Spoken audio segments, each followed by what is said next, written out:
Council meeting to order. At this time, we could have a moment of silence.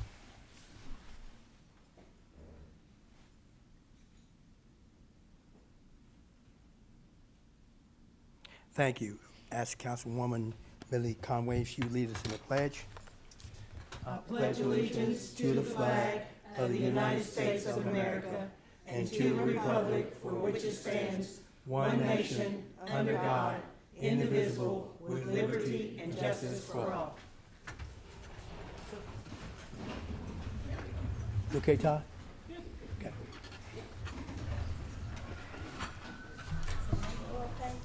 Yeah, he'll be here. All right, thank you. Welcome to this evening to the Georgetown City Council meeting for Monday, November the 25th, 2024. And we'll follow the agenda as you see it. At this time, Madam Clerk, would you call the roll? Mr. Allen? Here. Mrs. Wilkins-Brent? Here. Mrs. Butcher-Conway? Here. Mrs. Hambrick? Present. Mr. Hampton? Here. Mr. Showalter? Here. Mr. Stone? Here. Mrs. Tackett? Here. Thank you, Madam Clerk. Next, approval of minutes. I need a motion for the approval of minutes. So moved. Mayor, or second. Okay, motion is made by Ms. Hambrick, second made by Ms. Tackett. Are there further questions and or comments? All those in favor of the motion signify by saying aye. Aye. Those opposed say likewise. Let the record reflect that the motion passed. Item 4, the receipt of the check registry. Council, if you have received that through the email, please raise your hand. Let the record reflect that all received it. At this time, we have the public comments. And once to remind you again, you will have 4 minutes in which to state your business or concerns to this council. Madam Clerk will give you the time. When it gets to 3 minutes, she will let you know at that time. And then when you get to the 4 minutes, we please ask that you please, at that time, take your seat so we can be accommodating to everyone else and be respectful of everyone's time. At this time, we have Charles Williams Farmers Market event, but we'll wait on that just a minute, okay? All right, so we'll go with Dan Holman. All right, Dan Holman. Yeah, I just wanted to talk about stormwater real quick. As you all know, many of you, yeah, I'm one of the citizens who is heavily affected down on South Broadway, and my wife is here too. And so yeah, so thank you for putting that. Tonight on the agenda is like some kind of discussion about stormwater, so we appreciate it. Thank you. So just one thought about the stormwater. So yeah, so stormwater is very important, and we need to do something about it. It's kind of time, and I think everyone agrees with that and is motivated to do something about the flooding on South Broadway and other parts of town. Then the question is, it's expensive and how to pay for it. So I think tonight you're looking at, looks like the stormwater utility fee is a possibility. But so, yeah, and there may be other possibilities as well. So the most important thing perhaps, or a most important primary thing, is paying attention to the depreciation of the fee, of the stormwater system, which I believe it's about $80 million that we have throughout the town. It's an $80 million stormwater system. And every year, that's like depreciating a little bit. It's getting wear and tear. And so it's been kind of stated we're not really tracking that depreciation. That's my understanding. So we kind of should, a very first step is get a handle on that expense, because it's a real expense, and probably get it on our budget so we start to feel the pain of it a little bit. And then you talk about how to pay for that, and then pay for expansion projects. Okay, so before the stormwater utility fee, that may be a way that people want to go. But also we really need to look at, because we have this very special tax situation in Scott County and Georgetown, where the county government takes business taxes from within the city of Georgetown. And that's, again, a very uncommon situation. Other cities around here, they don't do that. Like Madison County does not take business taxes from Richmond, and all the other towns don't do that. So it's about $19 million a year that this strange situation that got set up. The county government is taking $19 million a year out of what technically, in my opinion, should be coming to the city. So we kind of need to look at that, and then they really should be putting that money back into the city. If they're going to take city taxes out, they should help pay. So for stormwater would be one thing. So we need to approach the county and just say, can you all, what can you help with on stormwater since you are taking city revenues for that? They're not paying their fair share of the police service, but they're taxing us. Even the fire department, they pay for county fire, but there's a lot of services in the city that the county is taking taxes for but not paying. And then just one other question going forward that could be considered. There's just a lot of interlocal agreements and a lot of overlap between the county and the city, and it gets confusing. Some people might not even, like I didn't even, what's a fiscal court? You heard the term fiscal court and you're not really even sure what that is. The city council makes sense, but something to look for, that we really need to look forward to consider in the coming years or months is merging the two governments, bringing the two governments together. There's just a lot of overlap, and so that's just something. The next election year is 2026. Like 2025 is not an election year, so I think it's a fairly easy process relatively to get it on the ballot. It's a citizen petition of maybe like 1,500 names, 1,500 citizens sign, and then it starts the process of getting it on the ballot for 2026. So that's something that we need to consider as we look at these fees and expenses and how it all gets shared. Okay, thank you. And stormwater, thank you, is very important. All right. Thank you. All right. Now we have the advanced application. We have the farmer's market. And if you would also identify yourself, please. Name, please. I'm Char Williams. I'm the president of the Scott County Farmers Market. And I'm here today for us to participate in Small Business Saturday, this coming Saturday. We have a small number of vendors, 4 to 6 that want to be involved. And we were hoping the pavilion would be ready for us to do that, but it will not be ready in time for Saturday. So couple months ago, we did an activity where we set up around the courthouse on the sidewalk. We were able to leave space for people to walk, but it gave us an opportunity to be downtown. We'll be promoting it, so we will hopefully be bringing more people into town for Small Business Saturday by us being involved down there. And so I'm just here to ask permission for us to be able to do that. If you're set up on the brick around the courthouse, that's county property. You have to talk to the county about that, not the city. Okay. Okay. That is county property, that is actually not in the city limits, believe it or not. Okay. Sounds crazy, but it is not. Okay, well, that's good to know. So, I'll go talk to the judge. Okay, thank you. Excuse me, would you be using the other side, like for instance, not on the county side, but the side maybe towards where the opposite side of the courthouse, like for instance? We might be, yes. Okay. That- it would be that whole, we would probably do in the two corners Okay. so that it would be So you're talking visible. about the loop itself? Yes, Okay. yes. So there is a portion of it that she will be using, which is on, if you're going through the courthouse, would be on right-hand side. If you're looking right at Right. at City Hall, would be the Right. right-hand side. Right. That would be our side. Well, Yes. yeah, that Did you makes wanna close sense the too. I was square? wondering about No, that. we do not want to close the square. She does not want to That's- close square. Yeah, yeah. Can I just throw out an idea? What about the parking lot at the center of town? Would that be viable or not? Yeah, I mean, The- she will have to, probably have to amend her request. You wanted to be downtown, didn't you? We want to be downtown. Yeah, I mean, Yeah. that's why I said if she, if Right. they're staying on the brick, that's just a matter of going to the judge and saying, look, we're just gonna be set Right. up here on Saturday.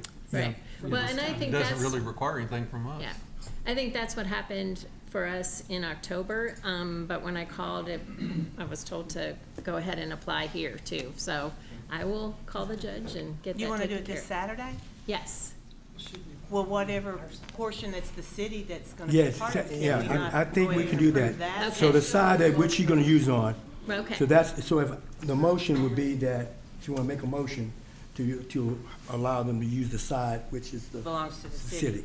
Okay, I'll make a motion for you to be able to do that. okay. All right, Okay. motion is made by Ms. Tackett, properly second by Ms. Conway. Are there further questions and or comments? All those in favor of the motion to allow them to use the city side for the business day, signify by saying aye. Aye. Those opposed say likewise. Okay. Thank you. One more question. When we do have the pavilion, in the past, when we've used the parking lot, we have come every year. Would we need to come back to the council for our summer schedule? Yes, it's city park, it's city park. Okay. We'll- Okay. we'll talk about that, because I think we're still working on that, because I think they're still trying to figure out as to who's gonna be doing those events. We don't know if tourism be the one is Okay. actually assigning that. Okay. All right? Okay. That makes sense. Thank you. All right, next we have the Georgetown Police Department, and is Chief Allgood here? Okay, Chief Allgood, you got some new police officers? All right. Mr. Mayor and Council, I want to, first of all, thank you all for approval of the budget each year. It allows us to hire the officers. So I wanted to start something new, publicly recognize these guys that just been 20 weeks plus with us, then down at the academy and just graduated. When we meet with them, we challenge them to go down and do something in the academy to get recognized and hopefully for something positive, for something good. So, I have 4 of them here. The first one, Officer Noble. He graduated October the 3rd, member of class 551, and he won the Physical Fitness Excellence Award.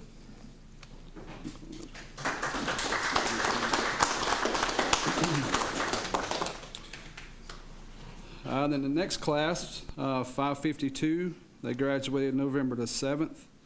We have Officer Gillespie. He was one of the squad leaders.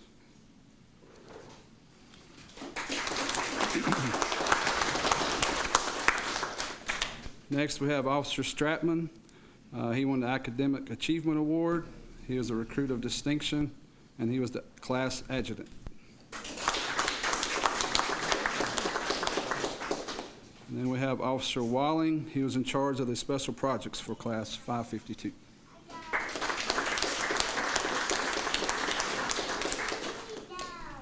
I just want to say I'm proud of these guys, and I look forward to working with you. They're already doing a great job in their field training phase. So, thank you, guys. Sure. It's possible. We'll let council, if you want to come down, since we were very instrumental in getting these people here.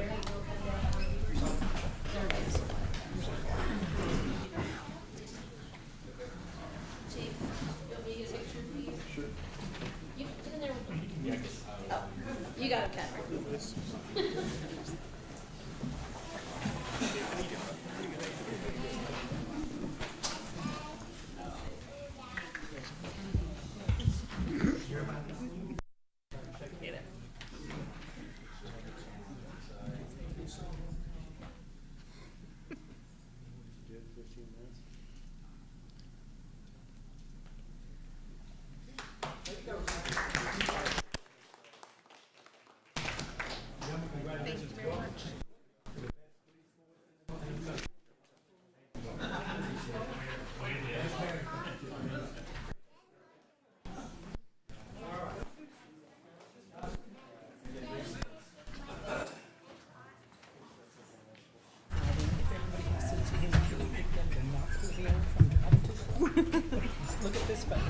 All right.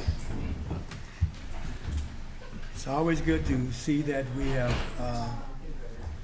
grown a little bit in our police force. All right, next, we have the executive order for the airport board appointment, Mr. Cameron Gossi. I sent you all counsel, you should have seen his resume, his background. This is a joint appointment with Judge Coven and myself. He and I both had conversation with him and a lengthy talk with him, and I think he'd be a good fit.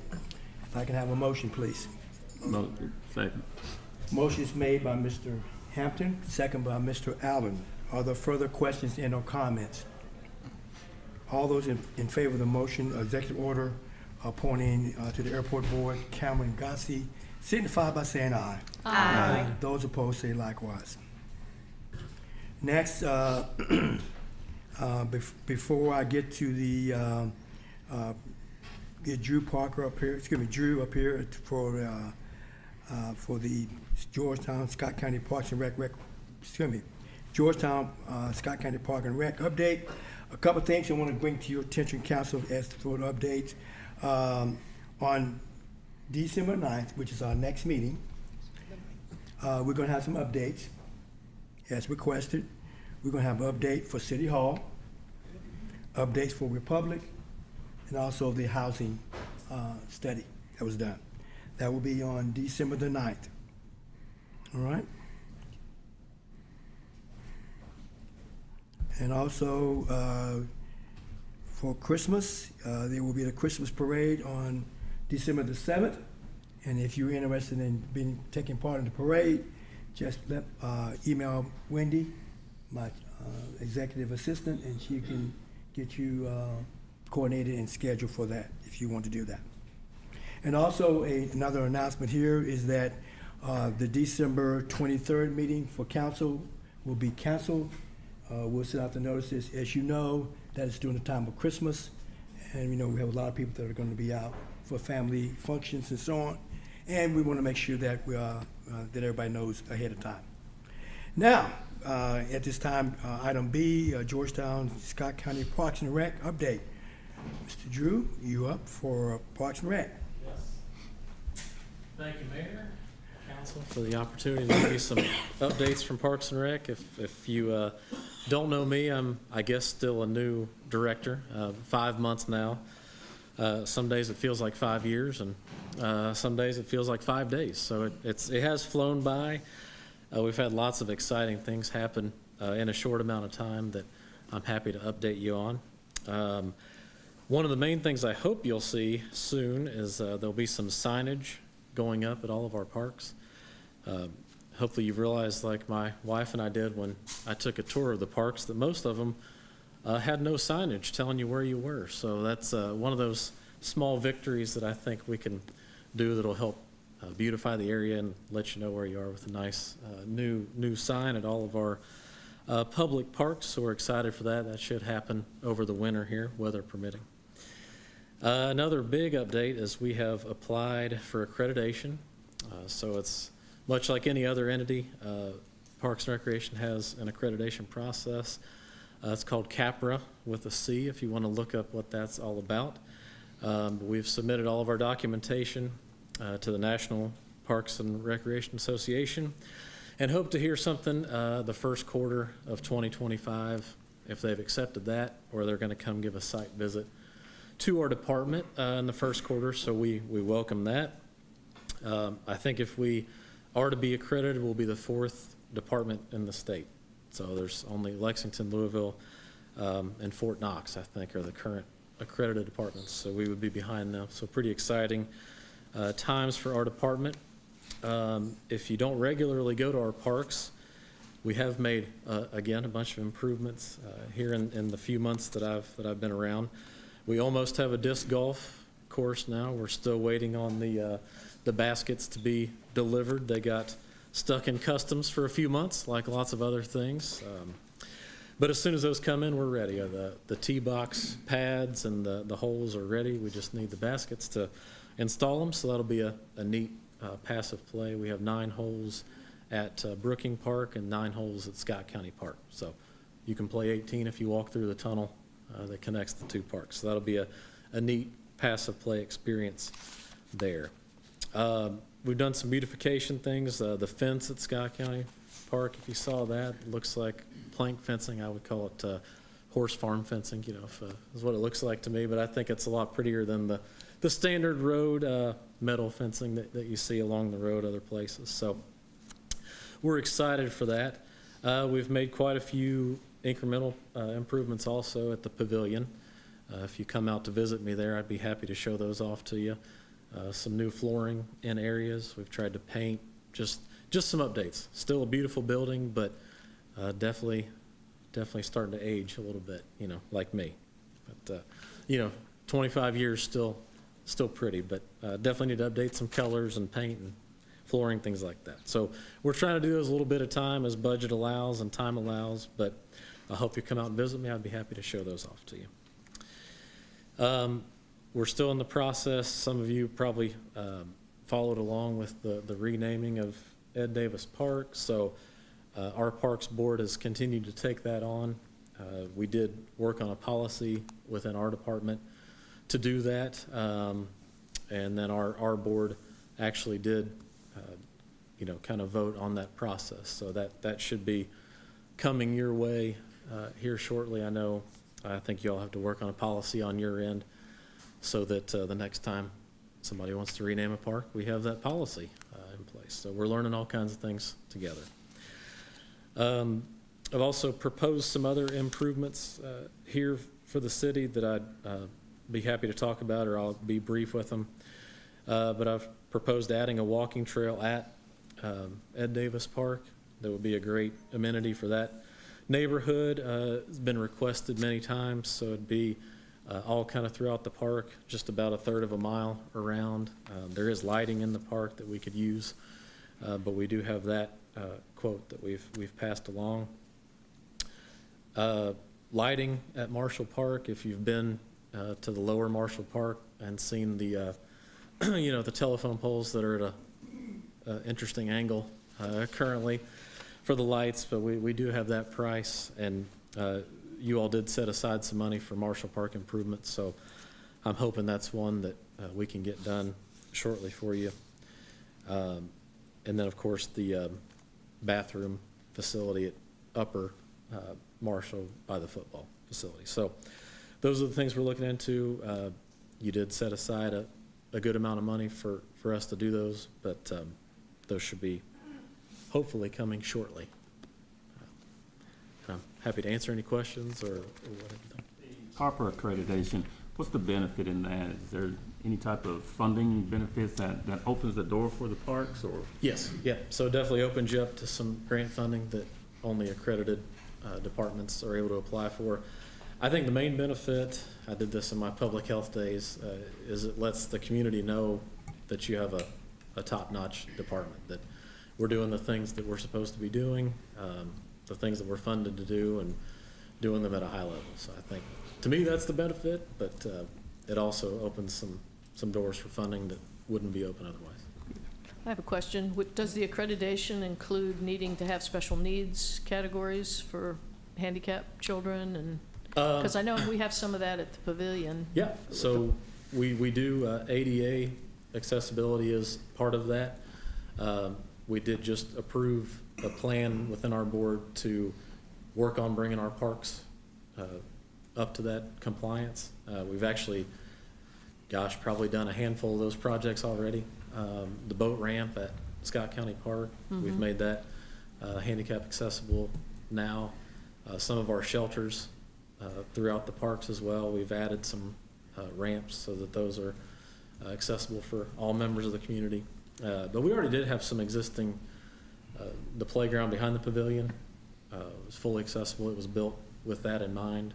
Yeah. If you haven't seen that one, the new playground that's coming to Ed Davis Park, which, whenever Washington releases the money, maybe in the next 10 years. But that one's designed to be fully accessible as well. So the pavilion is, that passed with flying colors. It was designed that way initially. So Okay, we passed that no problem. good. Yeah. You said that, I don't know if you said you're 25 or the pavilion's 25, but I Pavilion. think with the I wish pavilion, I was. we'll talk about the pavilion That passed me a first. while ago, yeah. What upcoming concerns do you see in terms of the facility itself? Any major issues do you see? So a lot of those are being addressed this year with the approved capital funds. The entry doors around the pool are all a mess. It's a noxious environment there with the chlorine, eats away everything. The same thing with the lighting in the pool area. If you happen to go visit, you'll see it's very dark, but those new lights should be installed, I hope, within a month. Again, when you rely on these other vendors, best we can do. They've been ordered and shipped out. Now we're just waiting on the electrician to install those. Those are the big safety concerns. Personally, I'd like to do some updating. You know, our fitness facilities still in decent shape, but not compared to any other place you could go. So, Do you guys track participation rate at the pavilion? And if you do, what does that trend look like over the last 5 years or so?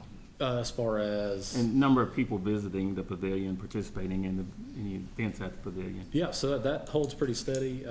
We track it for just general attendance, any class that we offer, we're tracking that. We have a few classes that are killing it. You know, the mornings, we have a huge senior citizen crowd that comes to the classes.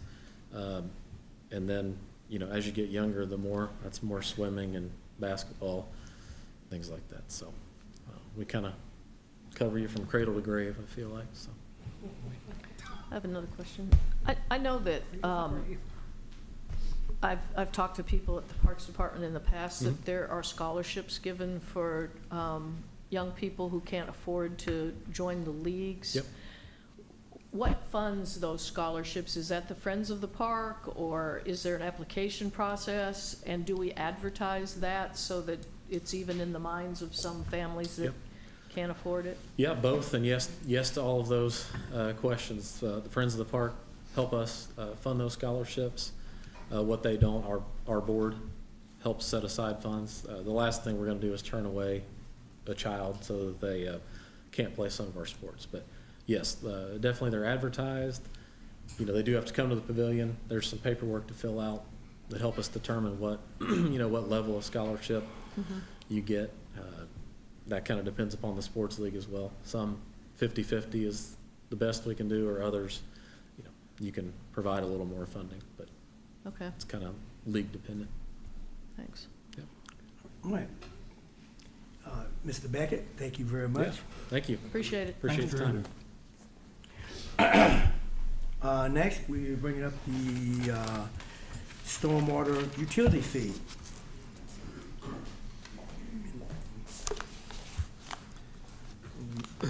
Mayor Jenkins, members of the council. My name is Mike Woolham. I'm with Strand Associates and happy to be here tonight. It's an appropriate night to talk about stormwater. It is raining, maybe not so hard, which is a good thing, but to give you all a kind of an update on where we currently stand with the feasibility study for formation of a stormwater utility. I see a couple of familiar faces here that harken back to kind of the times past where we've talked about different phases of this. And just to give those of you a little background, our firm has been assisting the city on stormwater related matters probably going back to 2012. Around 2019, there was a decision to, you know, because of some of the, you know, kind of the mounting issues with the stormwater program, things that needed to be done, you know, where funding was lacking, there was a desire to look at maybe an option to find a funding mechanism to support stormwater issues. And you think about stormwater, stormwater is a utility in the sense because it is something that has to be done for public service and to address certain needs. And so we were authorized to complete a stormwater utility feasibility study. And I'm going to give you an overview of what that study has consisted of, and a kind of a high level. It's a crash course in it because there's been a lot of things that have happened since 2019 in the progression of this study, and we'll go through that. If we could advance the slide. So we'll talk about stormwater program requirement and objectives that were identified along the way. This presentation will hopefully attempt to help bring a better understanding on what a stormwater utility actually is. I want to just talk a bit about the impervious area rate methodology. There's different mechanisms in a way you assess properties for a user fee for that purpose. We'll talk about the budget that was outlined that we used as a basis for some of this, for some of the initial high-level evaluation that we completed, and then show you kind of a potential range of costs that came out of that initial study for this first, what we call phase one evaluation. And then lastly, but not leastly, just kind of give you a kind of an overview of what phase two next steps would be in order to advance this process, the feasibility study, onto an implementation side where you would move forward with an implementation approach. Next slide, please. So stormwater management needs and requirements are highly varied, and you see a lot of interesting images here. You know, North Elkhorn Creek is one of the gems of Scott County, and that's something that you all, I know everybody in this room wants to protect because it's a tourism asset and it does a lot of other important things for the county. And of course, we've seen issues like flooding. You see some of these pictures here that show things like petroleum sheens in stormwater. You see overflowing manholes, and then there was some discussion here about asset management. You know, you see corrosion in corrugated metal pipes, and so all of these kinds of things are components of a stormwater program that are addressed through some of the different policies and practices that program implements, and as it implements today. And Eddie Hightower oversees that. Next slide. This slide, you see the map there. That's a map of the city limits for the most part, and you see all of the, I guess, the magenta lines. That represents over 70 miles of storm sewer piping throughout the city, and that's a lot of underground system that the city has responsibility for in maintaining and upgrading, and as it ages, like all of us, you know, you need to have improvements made along the way. And with those 70 miles of pipeline, you know, there have been a number of, I think, notable issues that have come up where there's been a pipe collapse somewhere and there had to be an emergency repair made. And so with this program, you know, the goal is to try to be, instead of reactive, having funds available through a utility to become more proactive in the approach and how you manage your stormwater program. Next slide. So a stormwater utility feasibility study provides a foundation for a dedicated funding source. And some of the things, you know, we've talked about: operation and maintenance, infrastructure replacement, staffing and administration. You know, that's certainly, you got to have people in place to be able to help facilitate the program needs and all the obligations for that. System planning, the capital improvements program, and then meeting regulatory requirements.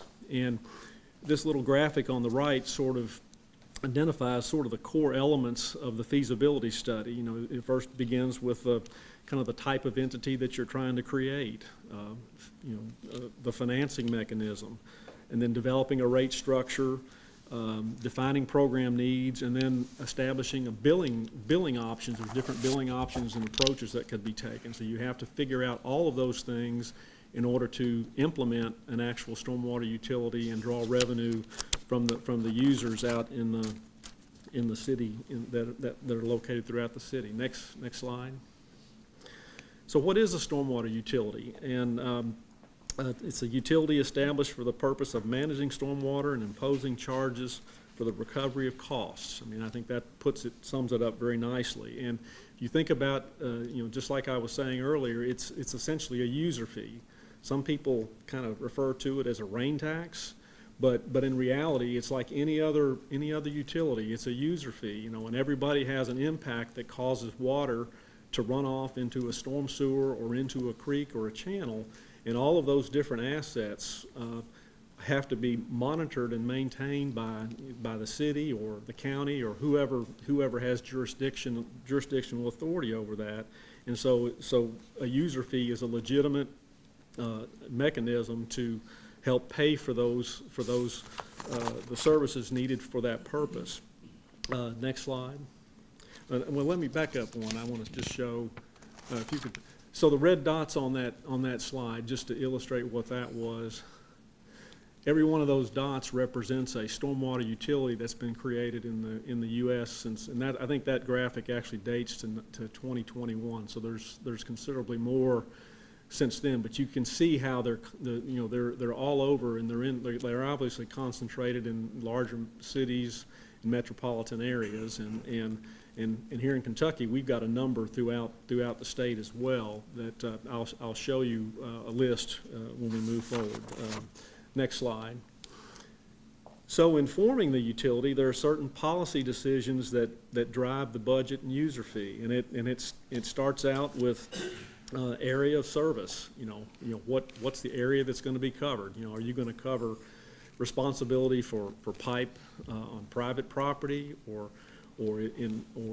how do you handle pipe in right-of-way, or are you just handling all the storm sewer assets that are located within public right-of-way that the city has responsibility for?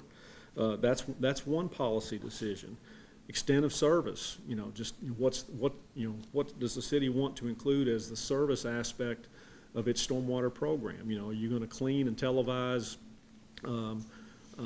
sewer lines as part of your program? Or are you going to maintain, some of the, there's a lot of maintenance that goes on right now with like hydrodynamic separators. These are things that you filter stormwater through with new development, and they have to be pumped out typically maybe every 6 to 12 months based on, what goes into it. So extent of service would be another component, and then level of service. Like if you're going to check and inspect your sewers, maybe once you want to go through and have at least looked at all of them, maybe once every 10 years. All the pipe and manholes. And you currently do things like that with your sanitary sewer program. That's part of a practice. And then whether you extend that same kind of a practice to your stormwater facilities, that would be another practice. And collectively, all this adds up to a cost of service that can be determined that you're trying to capture revenue to support. Next slide. So, from a national perspective, when we look at user fees and the approaches that are employed, there are a couple of there's probably one methodology that stands out, and that's the impervious area rate methodology. And because that's really where the water hits the road. When the water hits the road, it runs off. I mean, technically, I guess in reality, there's a couple of different options for that. But literally 87% of utilities base their approach on the impervious area rate method, and that particular method has been tried and tested. There's been challenges to implementation of a program like that by people in the court system, and that one has been tested. And obviously you have to check all the boxes as you implement a utility to basically combat that issue if it were ever to be challenged, let's say for example here in Georgetown. But 87%, and you see here there's some other data there that talks about aerial imagery being used as a basis for determining impervious areas that are located on properties, and I'll talk about that here momentarily because we did a high-level evaluation using that method. And so, next slide. So as I mentioned, the impervious area rate method is the most commonly used, and it has a high degree of technical accuracy, and it's probably more easily understood because people can kind of equate runoff to hard surfaces. And then the other aspect to it is if you don't have any impervious area, you don't get charged a user fee. So it's kind of that simple. But the impervious area is what drives the program. Next slide. And determination of how that cost or that impervious area is actually applied on a property by property basis begins with determination of an equivalent residential unit, or an ERU. You may have heard that an acronym. It's basically just like if we went through for this evaluation, we completed a statistically significant analysis of single-family residential properties to basically define what the average square footage of impervious area was for a residential property in Georgetown. And I think it took us 68 properties to meet the standard deviation. We were within like plus or minus 5%, and to be 90, I think it was called a 90% significant analysis, and that number turned out to be 3,000 square feet. So 3,000 square feet of roof area, like for roof area, your sidewalk, driveways, any other hard surface that there might be associated. If you looked at a single family lot, 3,000 square feet would be the equivalent residential unit. And So you think about a residential property like that having one ERU, well, then you would apply that same methodology to commercial properties. And a residential property is defined as one lot, one home, or one lot duplex. Anything beyond that, like multifamily, fourplexes, those would all be treated as a commercial, on a commercial basis, because they typically have bigger footprints, parking lots, and things like that.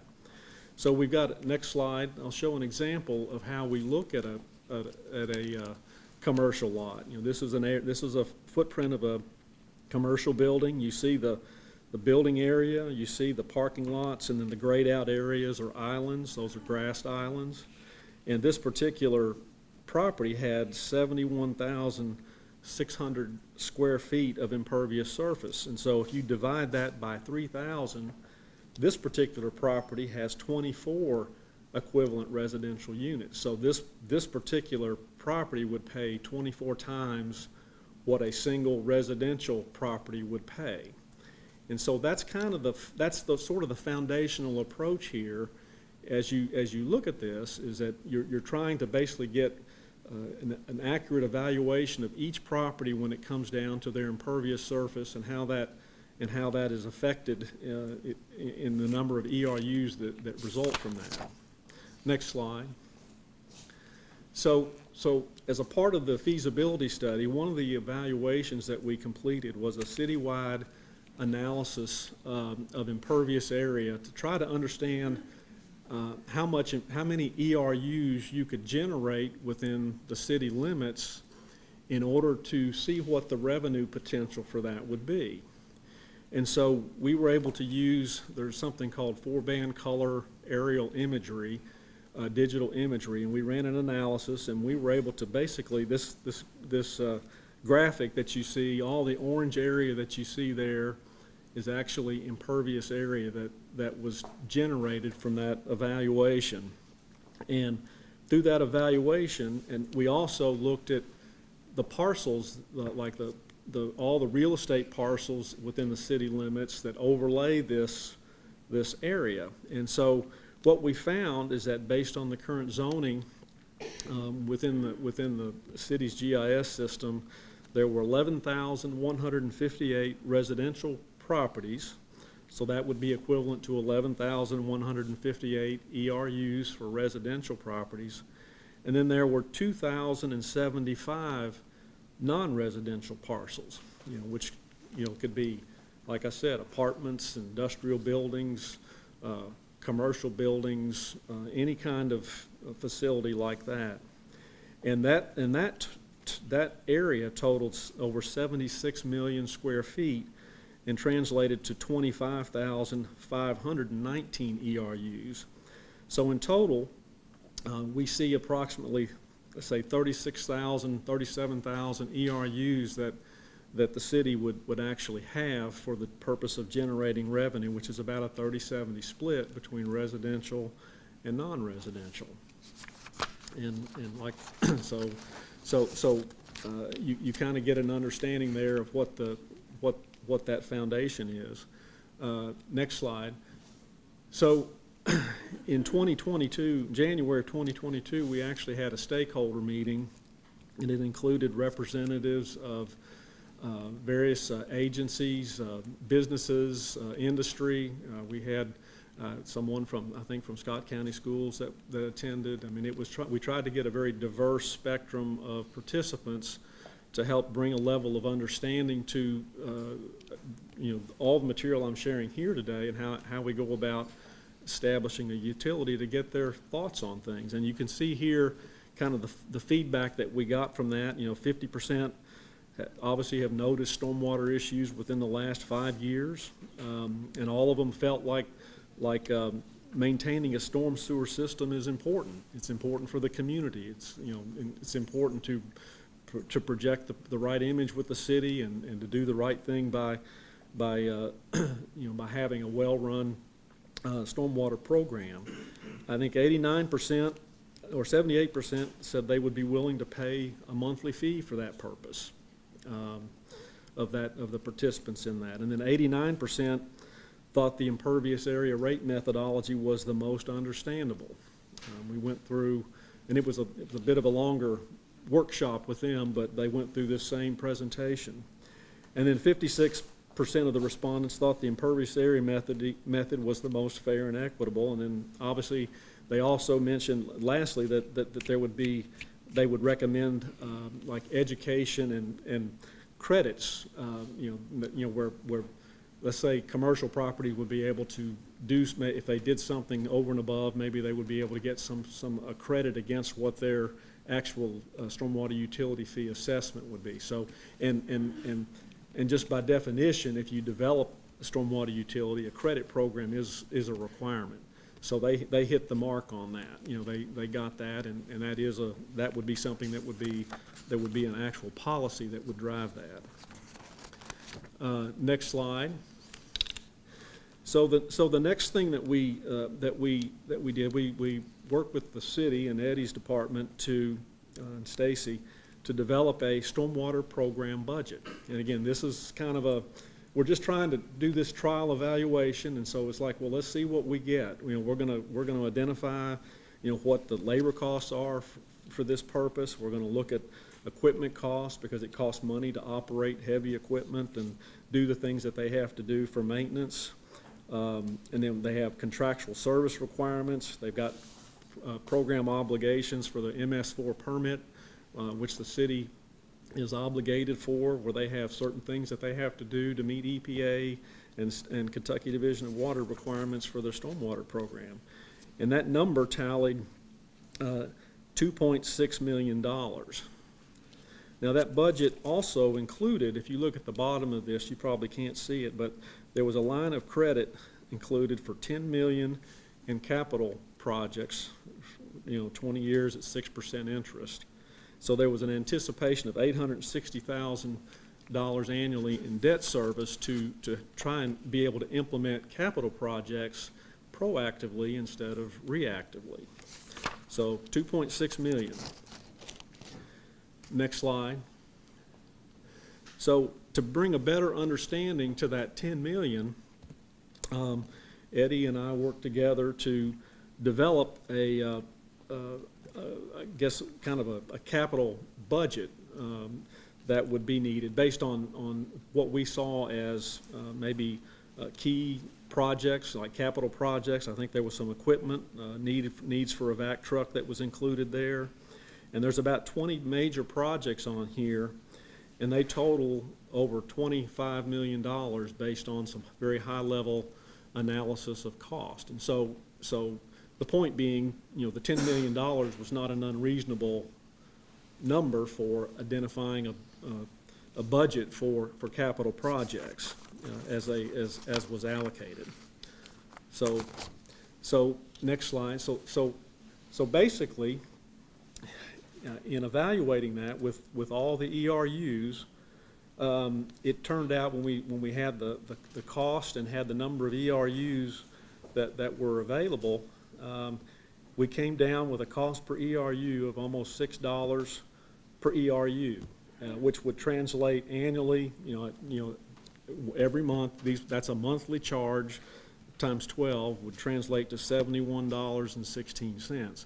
And again, this is a very high-level evaluation and one that would have to be checked, because there's a lot more detailed approach that would have to be applied, literally taking each commercial property and having someone digitize all the areas to truth. Even though we use that 4-band color aerial method, that GIS application, we would have to truth that in much greater detail to bring confidence to all of the utility fee, residences and commercial properties, so that they would have a better comfort level with what's been defined for their property, because it is going to be a cost to them that they have to bear when or if this program is implemented. Next slide. So I mentioned earlier about the credit program, and so when you look at the ERUs, you see here in this table, we've got percent of non-residential credits. And so the first line basically shows you that we have 36,678 ERUs, which translates to about $6 a month bill, $71 annually. Now let's say the credit program, you find, let's say there's an entity that wants to be a steward of the environment and do some things, maybe create a stormwater program or education program for, for K through 12 or K through 6 or whatever. Some kind of some basis for that, and maybe they would get some kind of a credit that would be determined based on the mechanism that's outlined in the credit program. But in this situation, this table shows you, let's say if there was credit for 10% of the properties, the 10% of the ERUs in the community, you have to, in order to still meet that budget, when you give a credit, you have to somehow offset the cost for the credit. And so what that does, if you did 10% of non-residential credits, it raises the monthly fee from $593 to $664 per month. So that's kind of how that credit program works. So you have to be very judicious in how you would apply a credit program, because you could undermine, if you didn't recover that cost, you would undermine the revenue needed to support the program need. So again, this is just informational. This is not, it's not real today. It's just informational. So the potential ERU ranges, we're seeing here $6 to $8 based on this particular analysis. So next slide.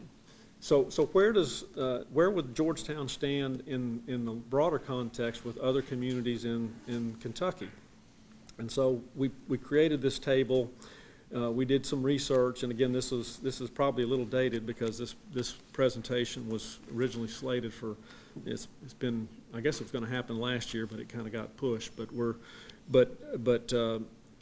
we have, you see here from Murray at $1.50 all the way to Louisville and Jefferson County to $12.47 monthly. Lexington, Fayette County is at $6.68. But you also look at their populations, and then this analysis for Georgetown, we came in at 593, and so you kind of see there's a cluster of folks in that $5 range, and we're not far off of that in terms of where the city is based on this high level evaluation. So that just kind of gives you a perspective of what others are doing, and then kind of where this high level evaluation led the feasibility study.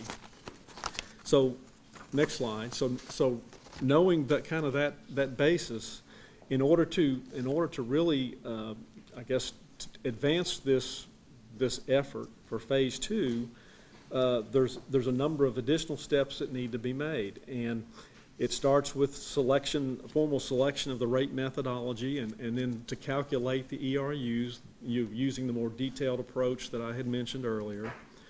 We have to formalize key policy decisions, and actually create a utility ordinance. That would be a necessary requirement.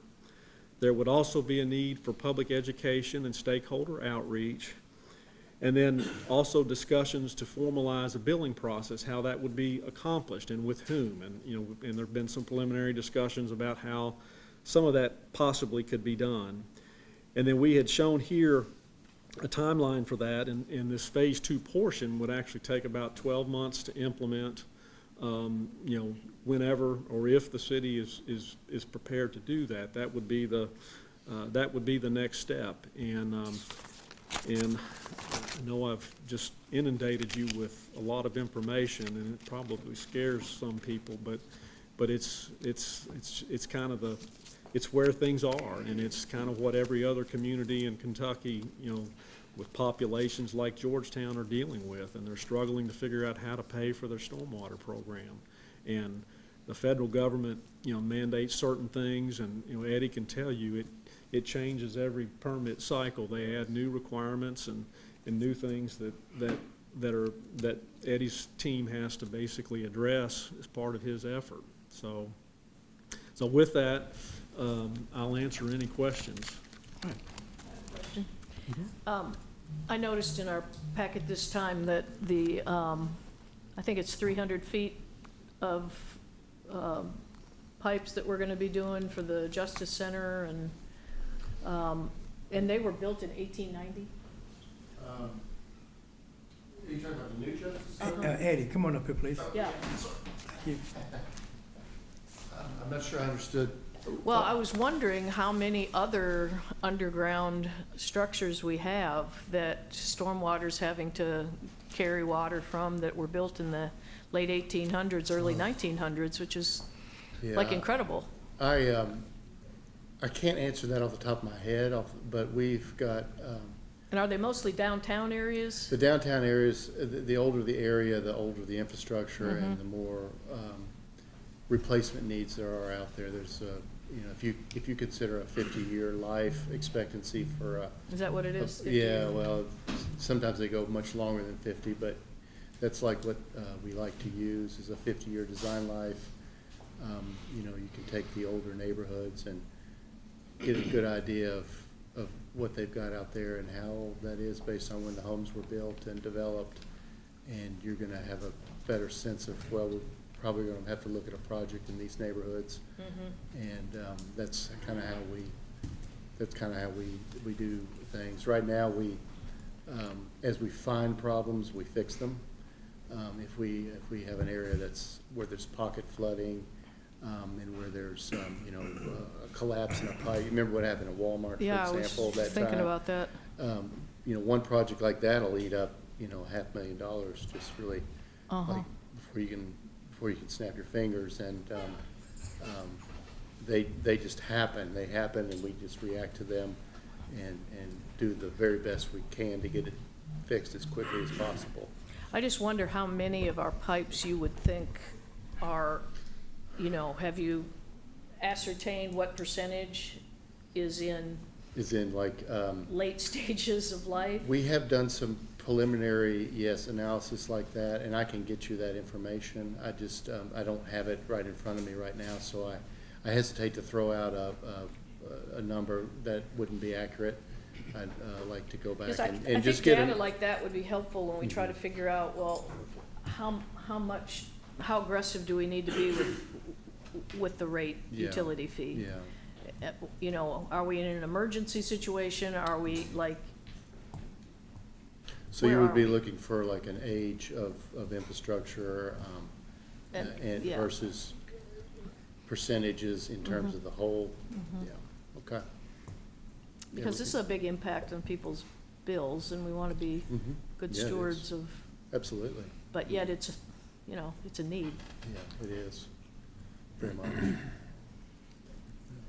I think when we talk about it, it's mostly on the tree streets, down, Yeah. in the center of town, over around Clayton, Yeah. South Hamilton, places like that. Indian Hills would be a prime one.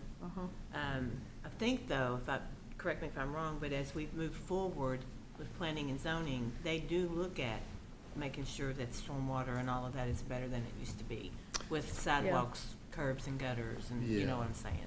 Yeah, what they'll do is, if a new development is outside of town, they'll look at its impact all the way before it gets to either the Elkhorn or, some major waterway like that.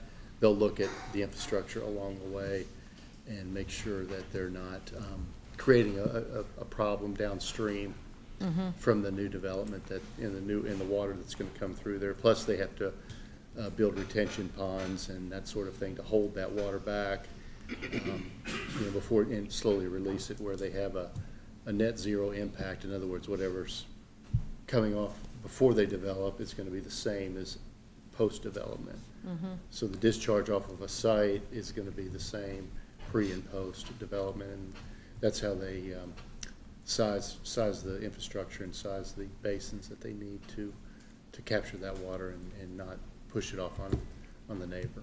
So, it's just- And I'm wondering, Mayor, if we think about the development fees, or the impact fees rather, with new developments that might get, could they upfront pay some kind of an impact fee versus the structure, the impervious structures they're putting up, could that be something we could integrate into? Well, first of all, we gotta look at, if you're gonna do an impact fee. Well, exactly, but I Yeah, think and that that would be an Yeah, important thing. and you here. could probably include that as part of that, but that's something we had talked about earlier, but as you know, there's many different facets of that. Right. And that's why Chasten was looking at the possibility, okay, the water end of it, Exactly. of the impact fee. And then you gotta look at the, fire and police, how's that gonna be affected with that? So I'm sure there's probably avenues that you can put that in that, but that's something you have to look at the total picture of and say, okay, Yeah. what makes sense, and, put it into where the need of when you put this fee together is, or you gotta make sure you don't, I guess what I'm trying to say, top heavy somebody where you're gonna, correct. Yeah, Yeah. go ahead. Yeah, if you'll recall from our development impact fee presentation, they mentioned stormwater They was did, not yeah. something that is typically included in the development impact fees, because so much of our infrastructure is already in place. So obviously, impact fees can only be used for future impacts. Right. So that's why that's why it was not included as a model, even though we have water, storm sewer, police, fire, et cetera, municipal facilities. So this would be development that does not already have the infrastructure in, that could be Yes. possibly. Well, and I believe our development impact fee consultant, which we're working with them on when we can get them here for an update as well, but they said that a stormwater utility fee was the better mechanism for stormwater infrastructure, typically because so much of the infrastructure in cities is older. And as you mentioned, new developments are already taking care of that in their plans, so, Thank you, Stacy. sorry. Mayor, if I could, Yeah, it's great that Strand came tonight. The only downside of this, we have 4 council members that are leaving. Mark and Connie have spent a lot of time working on this, but we have 3 other council members that will be coming on in January. And they're with the exception of Mr. Minky in the back, they're gonna be behind the curve on this. So I'm gonna ask Strand to come back in January and redo this presentation. It should have not been nothing against the current sitting council, but this is something that should have been punted off to January so that the new council could have been presented all at once.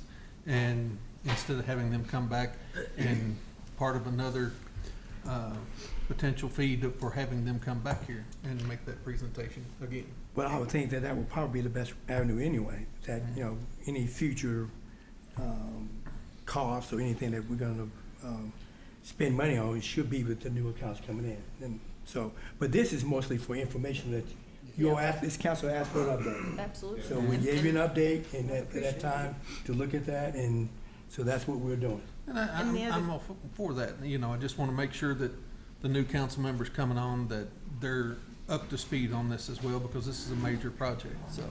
It's a 12-month project, so it's not Right. gonna be happening in the next 2 council meetings. I think informational purposes is just as well for the 4 that are remaining, because it's already get you ahead, because it's educational.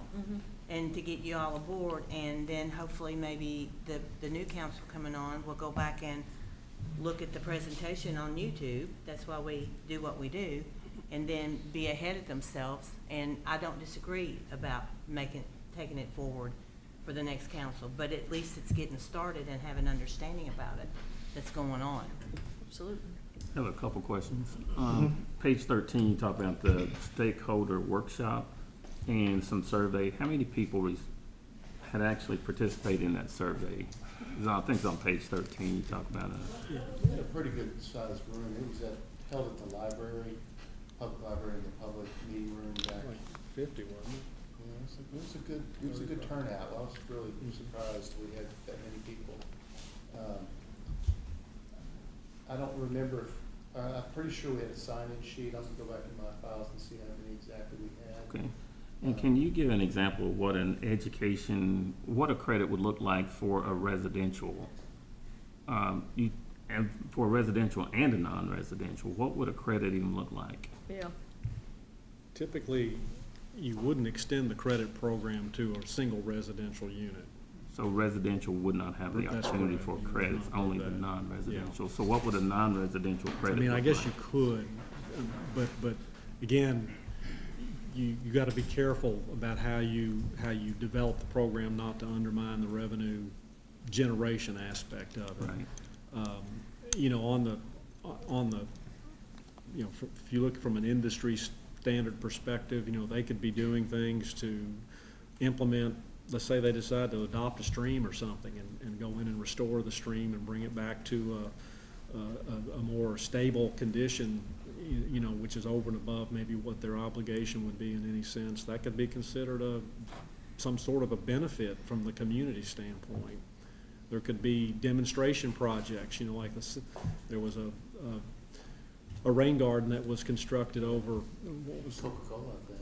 yeah, well, that was done, that rain garden, I think there was a grant the city got Okay. over there by Bradshaw, near Bradshaw Dam over there next to the school. And, you know, that was a demonstration project. There, you know, there was interpretive signs that were put there. That was all constructed with plant material and whatnot. And that could be an example of let's say if that was funded by a local benefactor or industry or someone like that, you know, that might be a cause for some sort of a credit. You know, they could petition for a credit to build something like that, to fund something like that. Okay, and I think you said that credits must be included in the ordinance? A credit policy, yeah. Must be included. Yeah, it's a requirement. And who determines the credit worthiness or the credit? It would be, you probably would have like a policy board that would oversee that decision process, and, you know, it would have to be sort of kind of you know, you'd have to have a structure to that would be developed. And we've been involved with a number of these over the years, and so I think we would be able to bring some best practice examples of what's been done successfully in other places. But credit programs, you know, not to mislead and think that it's going to be it's going to save it's a mechanism to reward where reward is reasonably due, you know, for something like that. But not eligible if you're a resident. Yeah, it's not something that it's not something that would be every day, you know, something that would be anybody would be able to go out and just do one little thing and they get, you know, they get, you know, I guess relieved of their obligation for a fee for, you know, a period of time, or, you know, whatever that mechanism allows for. In page 14, you talk about the labor cost. Is that wages and benefits or just wages? The labor costs that were in the, I believe they're wages and benefits. Okay. I'm pretty sure. I can verify that and get back with you on that. And the last question I have is, I think you said something to the effect of evaluating the cost to true up the 3D color imaging methodology. Mm-hmm. Talk a little bit more about that. What do you mean by that? Well, we used a GIS application to generate all that orange area that you saw. And it's a reasonable approach if you're doing a high-level study, but if you're trying to assess a property, a utility fee based on number of ERUs and impervious area, you literally have to go in and do a very detailed analysis of each property and literally digitize all the impervious surfaces. You know, there's policies that would drive that. Again, whether you'd allow gravel to be gravel probably would not be a pervious surface because it gets hard once it gets compacted. But trying to distinguish between those kinds of things, and then basically doing that for over 2,000 parcels.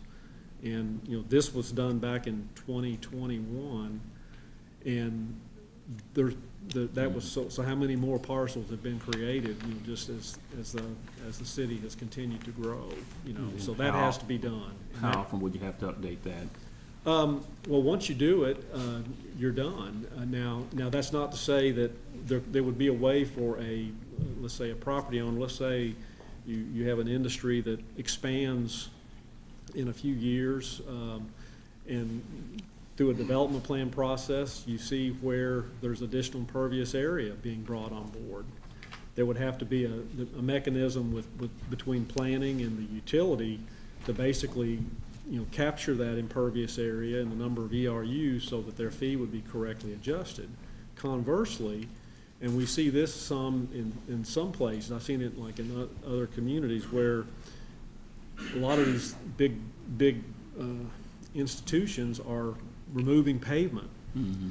Likewise, they would get a credit for that. So if they remove pavement area because the business operation has changed and they don't need that, and you look at Lexmark and Lexington, they've eliminated a fair amount of pavement, and I think there's been some others that have done that. It's not a common thing, but it happens, and so you have to kind of consider each of those on its own terms fairly. Thank you. And I do want to go back to your comment about asset management and kind of replacement. And we have one of the things that we have that we use in developing the fee analysis. It's a rate model tool, and in that tool, we have a way of including, how much replacement we want to include within the utility fee. If we want to assume a certain amount of replacement, and we actually looked at, like when we were looking at all of the infrastructure, we could look where the neighborhoods were, where the pipes were, and we kind of understood the ages of when that was built, and then you could see in the downtown how old it was. So we know where the older stuff sort of is, reasonably well, and you can target that. There would be a way to kind of dial in on that, like you might want to do 10% of a certain amount over a 10-year period, then we could, the program would spit that out, that corresponding cost component, and build that into the rate so that you would have that. So we do have a way to do that, just so you know. Thank you. I don't know if this is a simple question or not, but if you were moving forward hypothetically, what would the process be? Where would you start? Or would you look at the whole thing? Because the longest thing it's going to take is you looking to assess.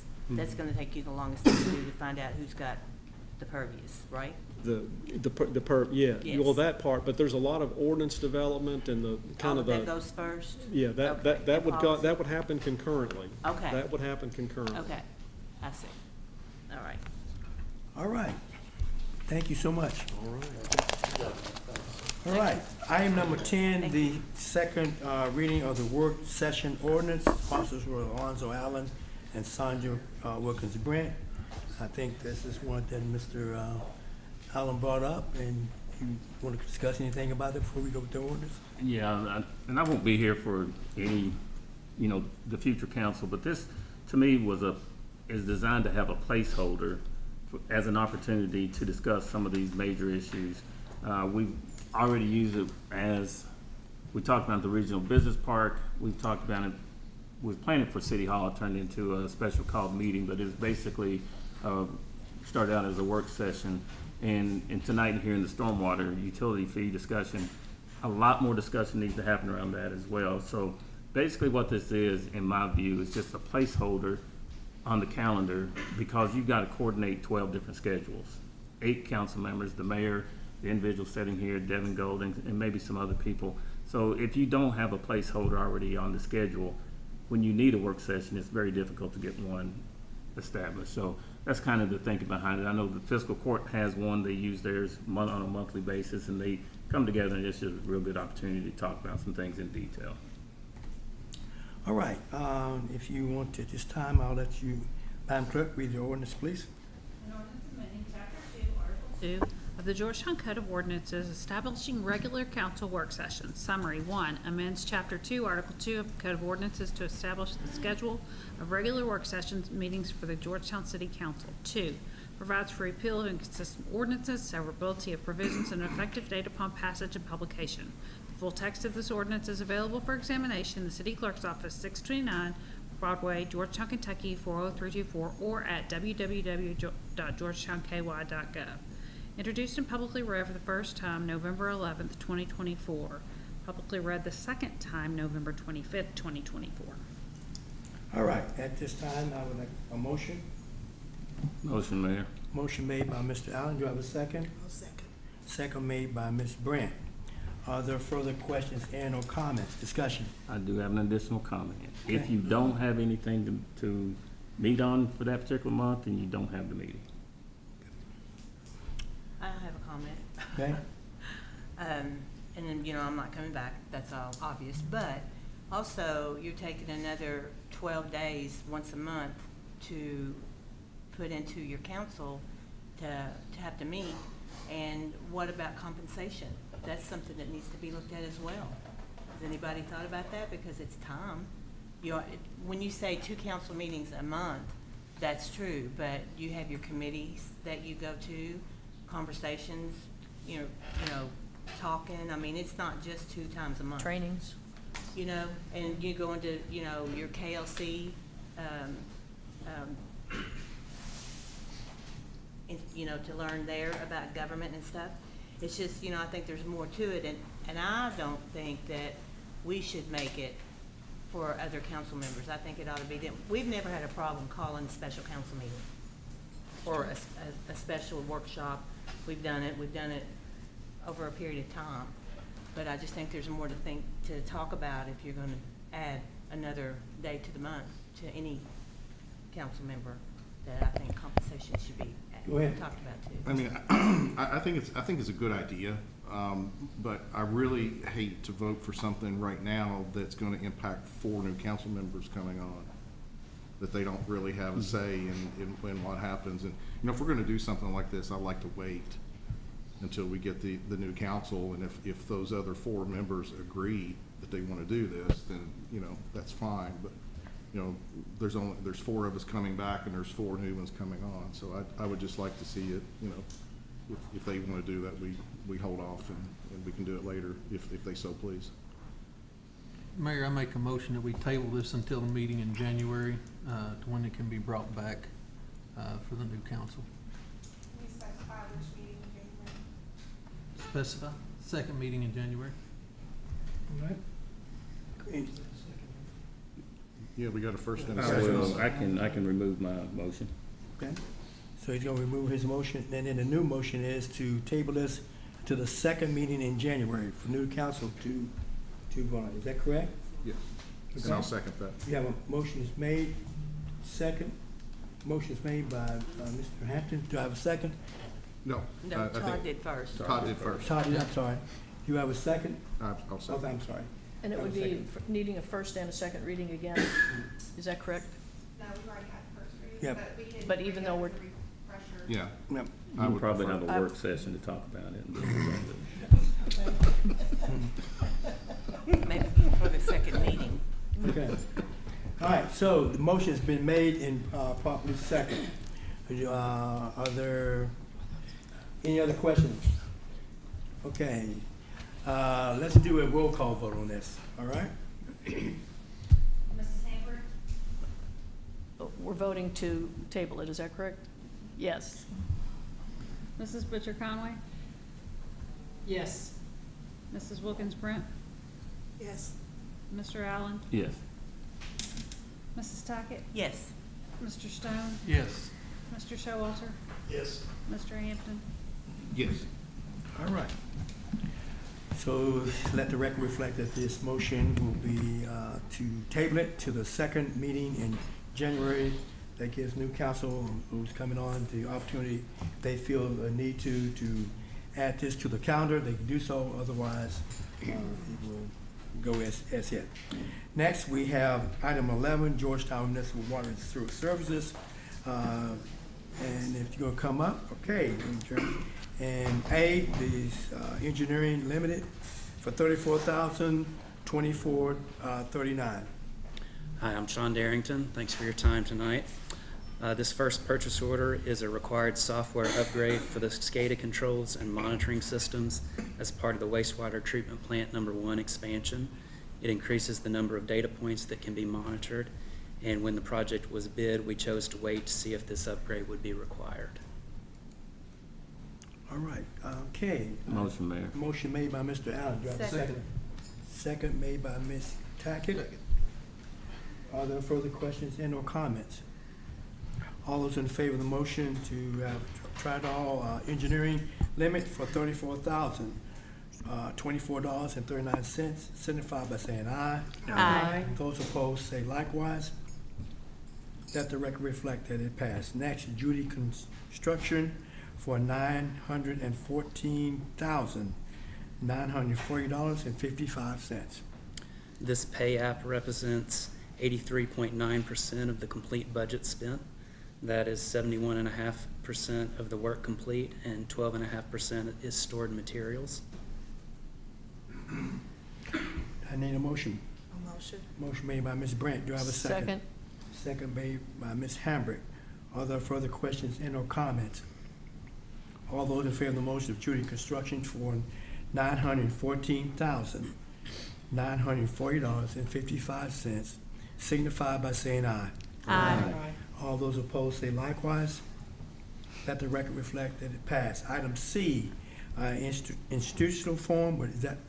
In situ form. Oh, yeah, okay, right. Okay, for North Broadway water line improvements for $65,260. This project is to install 300 feet of 8-inch water line along North Broadway between Main Street and Cooper Alley. These improvements will aid in providing water and fire protection services to the Hall of Justice, City Hall, and the Farmers Market Pavilion. The project was originally advertised to general contractors, but unfavorable bids were received.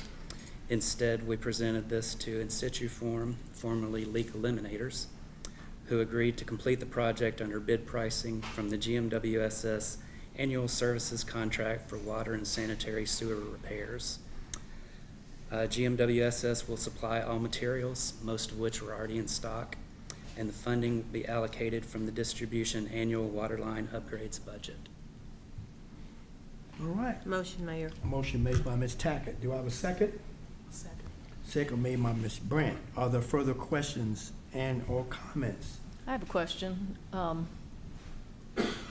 You know, when we talk about interlocal things, I mean, this is going to the Justice Center. You know, can the county ever assume some of these kind of costs? Well, that's a question. Sharing it? This would be a county and a state venture on that. Yep. Right, but it just seems like we continue to absorb a lot of these costs, and, you know, I would be surprised if merged government ever happened in my lifetime. But, Mine too.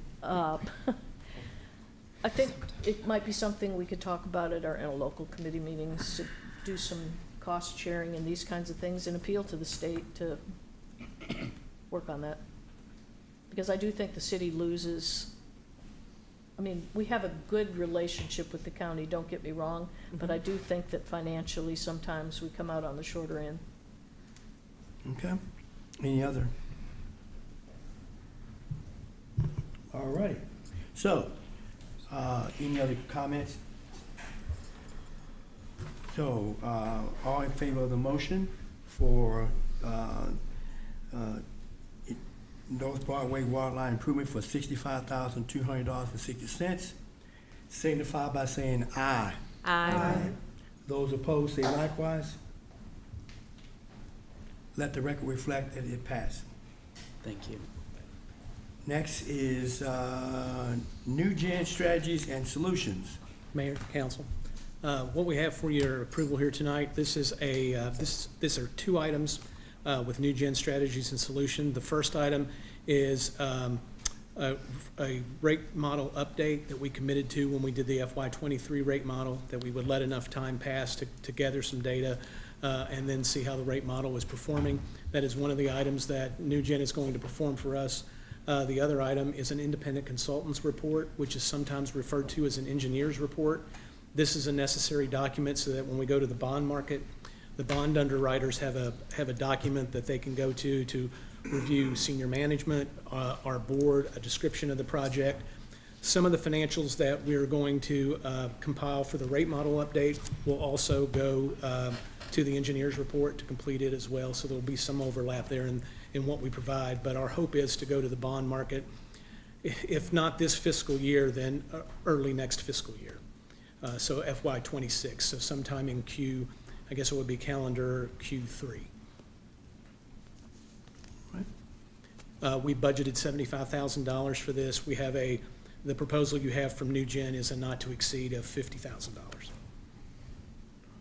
Okay. Motion, Mayor. Okay. All right, got a motion made by Mr. Allen, second made by Ms. Conway.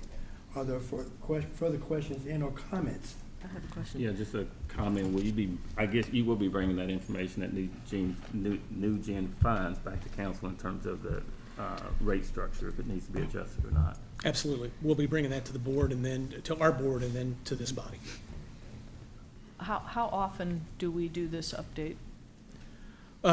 We really only talked, when we did the FY '23 update, we really only talked about doing this first one, but we can discuss, if we want to do this with some frequency, they're going to tack on another 5 years here. So Right. they're going to go out beyond the original term. So at that time, we may We want to can talk discuss, about it on- okay. what frequency we'd want to look at this new pass. So this could be more than just, we're doing now and then 5 years later. It could be a trend where you could be doing this every 5 years, you could be looking at this. That's correct. Is that Yes, sir. correct? Yeah, that's very possible, yes. Okay, thank you. All right, any other questions, comments? All those in favor of the motion signify by saying aye. Aye. Those opposed say likewise. Let the record reflect that the motion passed. Part 2, independent contract report, I think that's what we just did. Yeah, we covered that with this Okay. approval, correct. Thank you. And then the Bluegrass Direct Primary Care Agreement. Yes, sir. As we discussed during the preparation of our FY '25 budget, we had included a primary care clinic in our FY '25 budget at GMWSS to supplement our healthcare options. We pursued an agreement with Premise Health, which the city uses as their primary care provider, but we're unable to come to terms with them. But during our negotiations with Premise, we became aware of another clinic option in Georgetown, which is a locally owned option called Bluegrass Direct Primary Care. And that is the agreement that's in front of you tonight for approval. This is an attempt by us. We are fully insured, unlike the city, so we don't have many options for trying to lower our health insurance cost. This is one option we can make, that every dollar that goes to Bluegrass Primary Care is not a dollar that goes toward our Anthem claims budget. We got a 21% increase last year that our insurance broker negotiated down to a 17% increase. So we're not naive enough to think that these are going to reduce, to make those increases go away and we'll see a decrease or something like that. But we'd like to try to make these double-digit increases into single-digit increases. And we think this is a way to do that by diverting some of those dollars that are going to our Anthem claims and providing this option to our employees for another option for healthcare that doesn't add to our claims dollars. Motion, please. Motion, Mayor. Motion made by Ms. Tackett. Do I have a second? I'll second. Second made by Ms. Brent. Are there further questions and or comments? Mayor, if I could, and you may have just explained this, but why is it that you are not on city policy? You mean in terms of the, City employee policy? I'm not sure I know the answer. The city has health insurance. Yes. You all are part of the city of Georgetown. Why are you all not included in that? We do have health insurance, but it's negotiated and purchased through our own negotiations. We don't. Okay.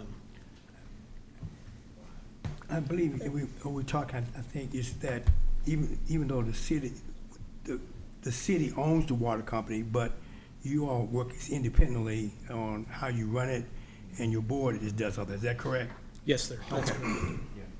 There you go. And I guess my question is this a better rate than what the city has? If it is, can the city look at something like this? Oh, Or vice versa? Well, we're always looking. All right. All right, any other questions or comments? All those in favor of the motion signify by saying aye. Aye. Those opposed say likewise. All right, let the record reflect that the Bluegrass Direct Primary Care Agreement was approved. Next, FYI, is the year 24 financial audit update. This is information only. Yes, thank you. Chase had asked me to let council and the mayor know that, there's been some question about audits in the past. We just completed our FY '24 audit. We received an unmodified audit opinion. I think the opinion from the auditors is included in your packet, so you can see there for yourself. An unmodified opinion is kind of the highest opinion. It means there's no material weaknesses or any anything they found of any materiality worth mentioning in the audit. I would also point out we're now subject to what they call a single audit. That's because we take federal funds from a federal grant program.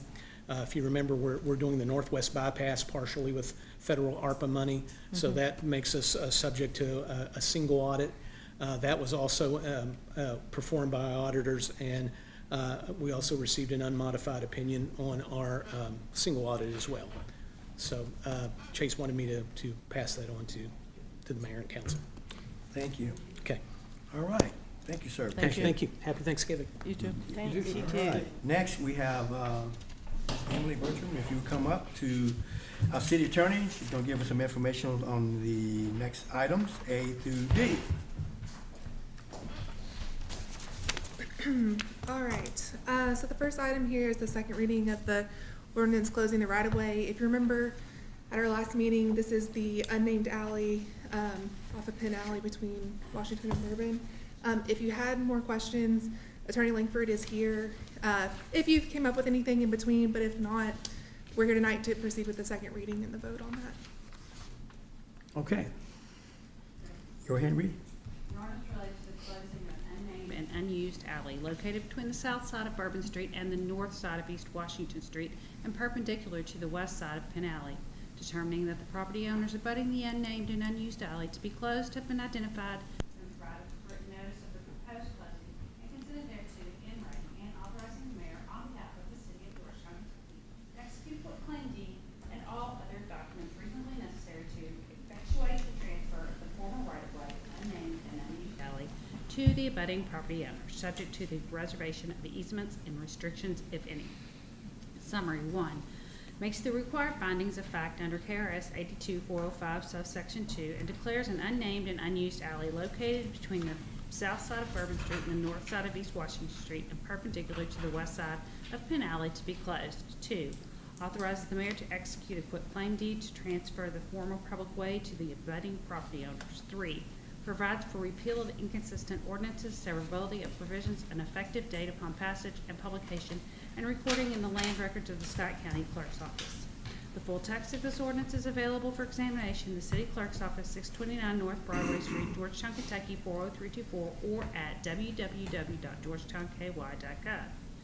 Introduced and publicly read the first time November 11th, 2024. Publicly read the second time November 25th, 2024. Motion, Mayor. Motion made by Mr. Hampton. Do I have a second? Second. Second made by Mr. Stone. Are there any questions? Madam Clerk, if you will have a roll call vote, please. Mrs. Tackett? Yes. Mr. Stone? Yes. Mr. Showalter? Yes. Mr. Hampton? Yes. Mrs. Sandberg? Yes. Mrs. Conway? Yes. Mrs. Wilkins-Brent? Yes. Mr. Allen? Yes. Okay. Item B. All right, I think this is the one you've all been waiting for. So just, the history, you all sent to the ballot, the question of whether medicinal cannabis would be allowed in Georgetown city limits. The voters came back and said yes.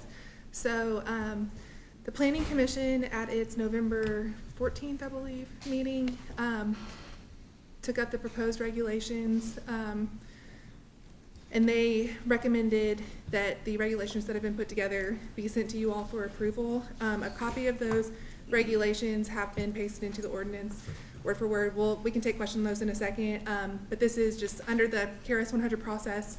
It's a zoning text amendment, and so that is the process of how it got here. I did work with Planning Commission staff to, vet the language and make sure it complied with Chapter 218B in the regulations that the state has enacted related to this. So tonight we're here to talk about land use regulations. This ordinance doesn't have anything to do with the state's program and questions about how people will be using this product and that sort of thing. It's just more about where in town will these things be permitted, and what process will they have to go through. Holden is here from the Planning Commission to help answer questions, whether it's a process question or more about the regulations themselves. So hopefully between the two of us, we can answer your questions. So I guess before we do the first reading, just to make sure we get questions answered, do you have questions? Or would you just like to proceed with the first reading? Council, any questions? You all understand? I think this is another situation that needs to be punted to January. So, under the state law, if our regulations are not put in place before the end of the year, anyone who opens January 1, they're not subject to any of the rules. So if we don't put the regulations in place, they won't apply. So that's why we, with the meeting on the 14th, that's why we've brought these to you so soon. Yep. With that tight window following the election.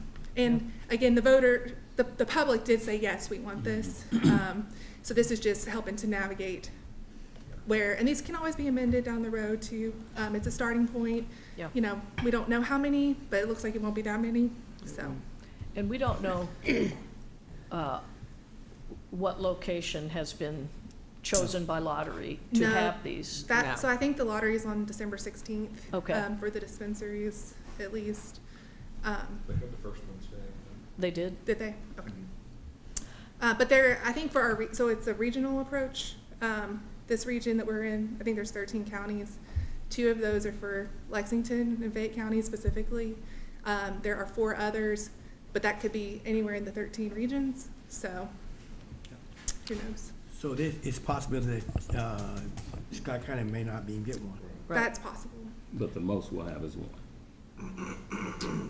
I would be surprised if all 4 of them landed here, but it's lottery, so. No. And is this ordinance unique to us? Or did we kind of, in making this ordinance, look at a template in other places that has worked well? Or how did we come up with? So I will say that we don't really have a comparison in Kentucky of what's worked well, because Right. no one, it's brand new. Ohio, but Illinois? I know that we went through the process, and staff did, of seeing what other cities and counties have passed and how they are approaching these types of regulations. And then just for Georgetown specifically, we kind of went through the process of just starting like, okay, what's most similar to this? From a licensing standpoint, it's alcohol. So the first step was kind of like, how did we treat bars, restaurants, that sort of thing, when alcohol was a new thing for Georgetown? Right. So I know staff went through the process using, just kind of mapping out Georgetown and seeing what could potential models look like.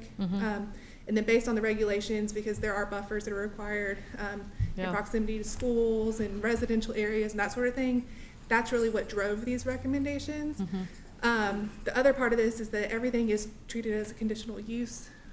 So nobody can do this by right. They would have to go through an approval process. And additional conditions could be imposed on specific developments.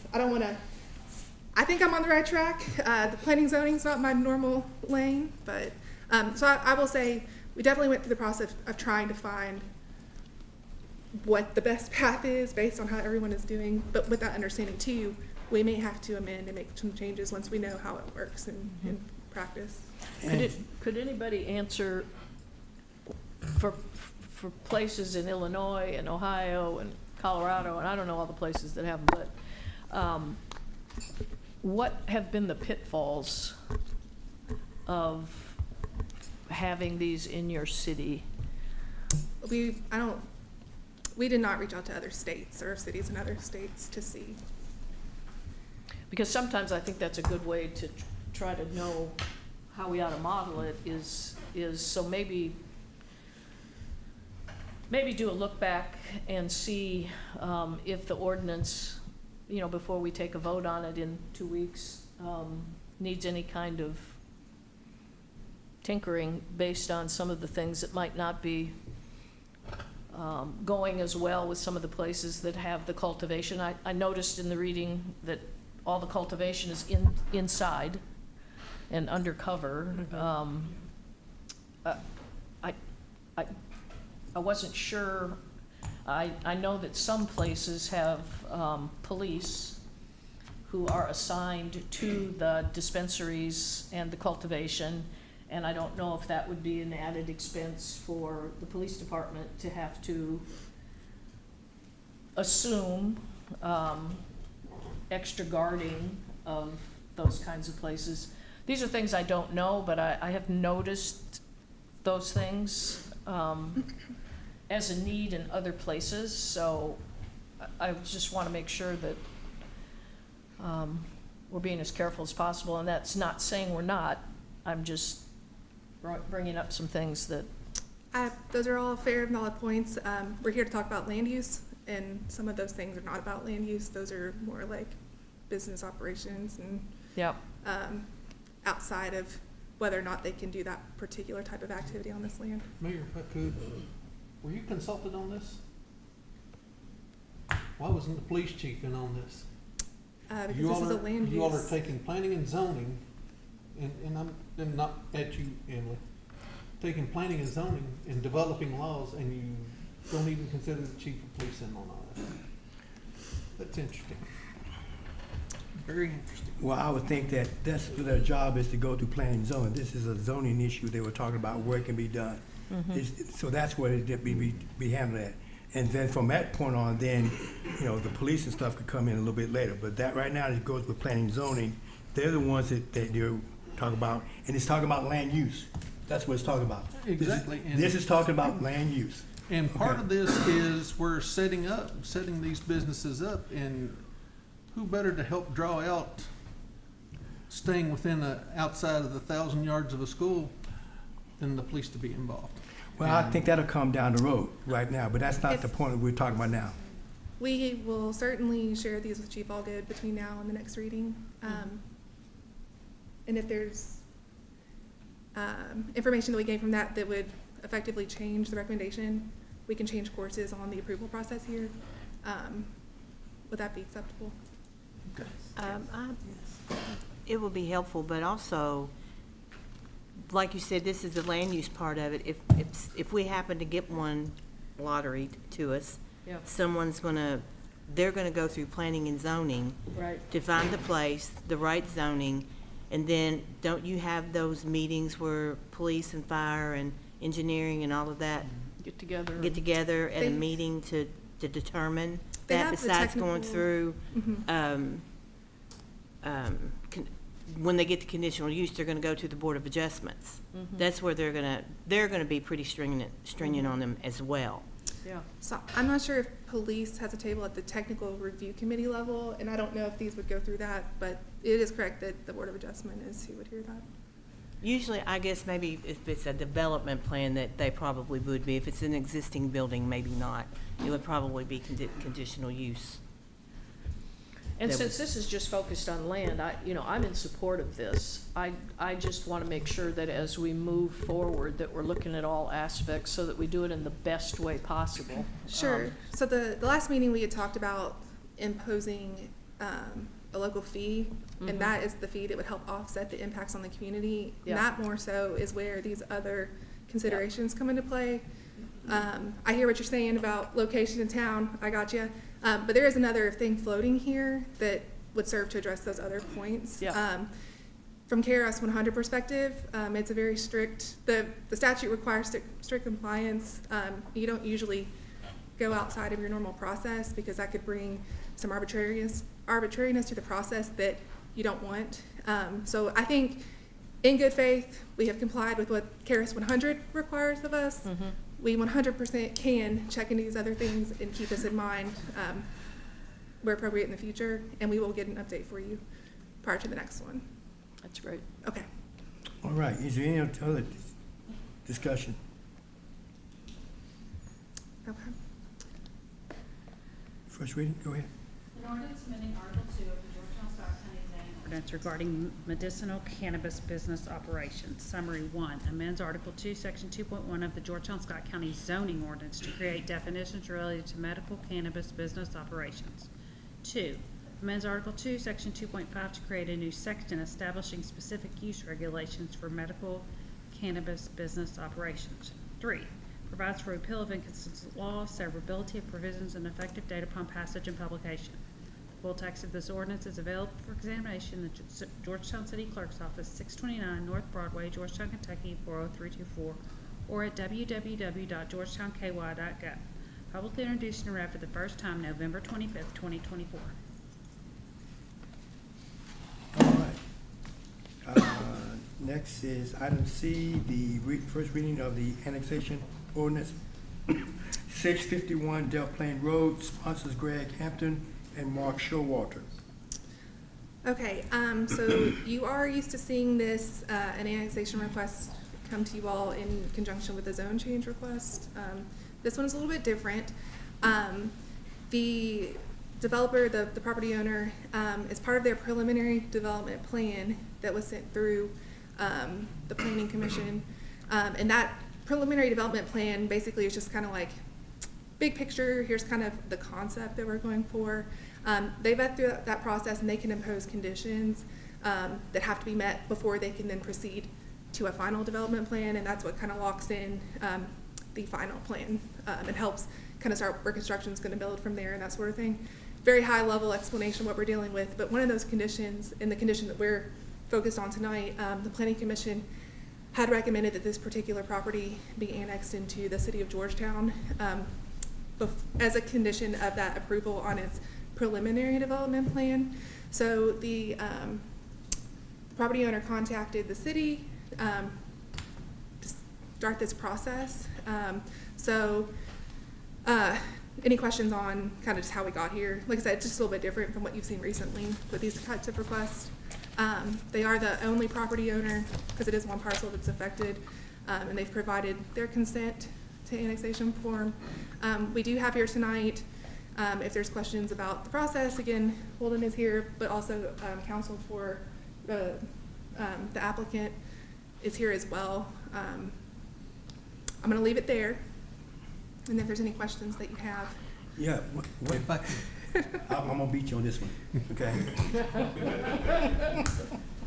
So what benefits is this to the city by us annexing out to them? So from a city standpoint, with annexation, you're adding extra property to the boundaries where you could benefit from property tax collection. If you're expanding your water and sewer service, it's another connection point to make sure that services can align and build out from there. Big picture, those are the benefits. And as you said, this is part of a development phase for them. In order for them to complete their development, they have to annex. In order for them to proceed to the next step in the development process, They have to be annexed into the city. that's a condition that was set for them by the Planning Commission.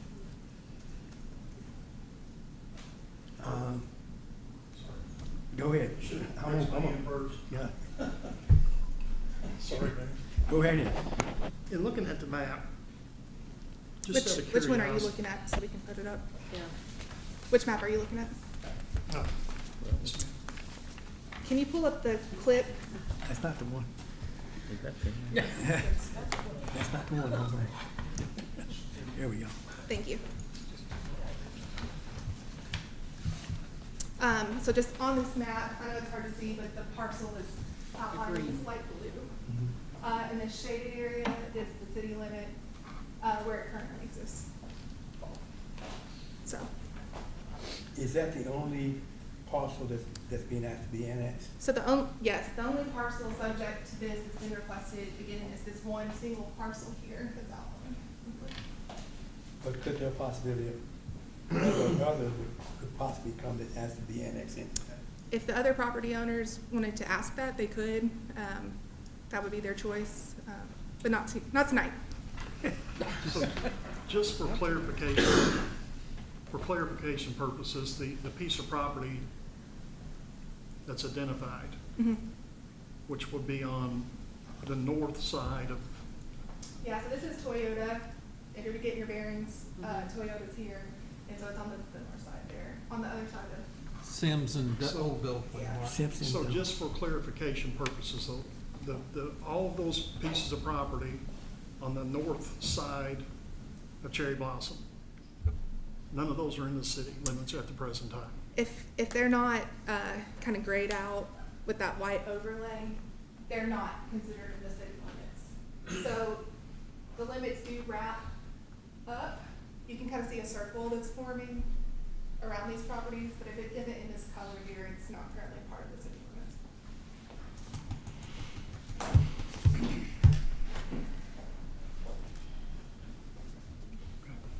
All right, yep.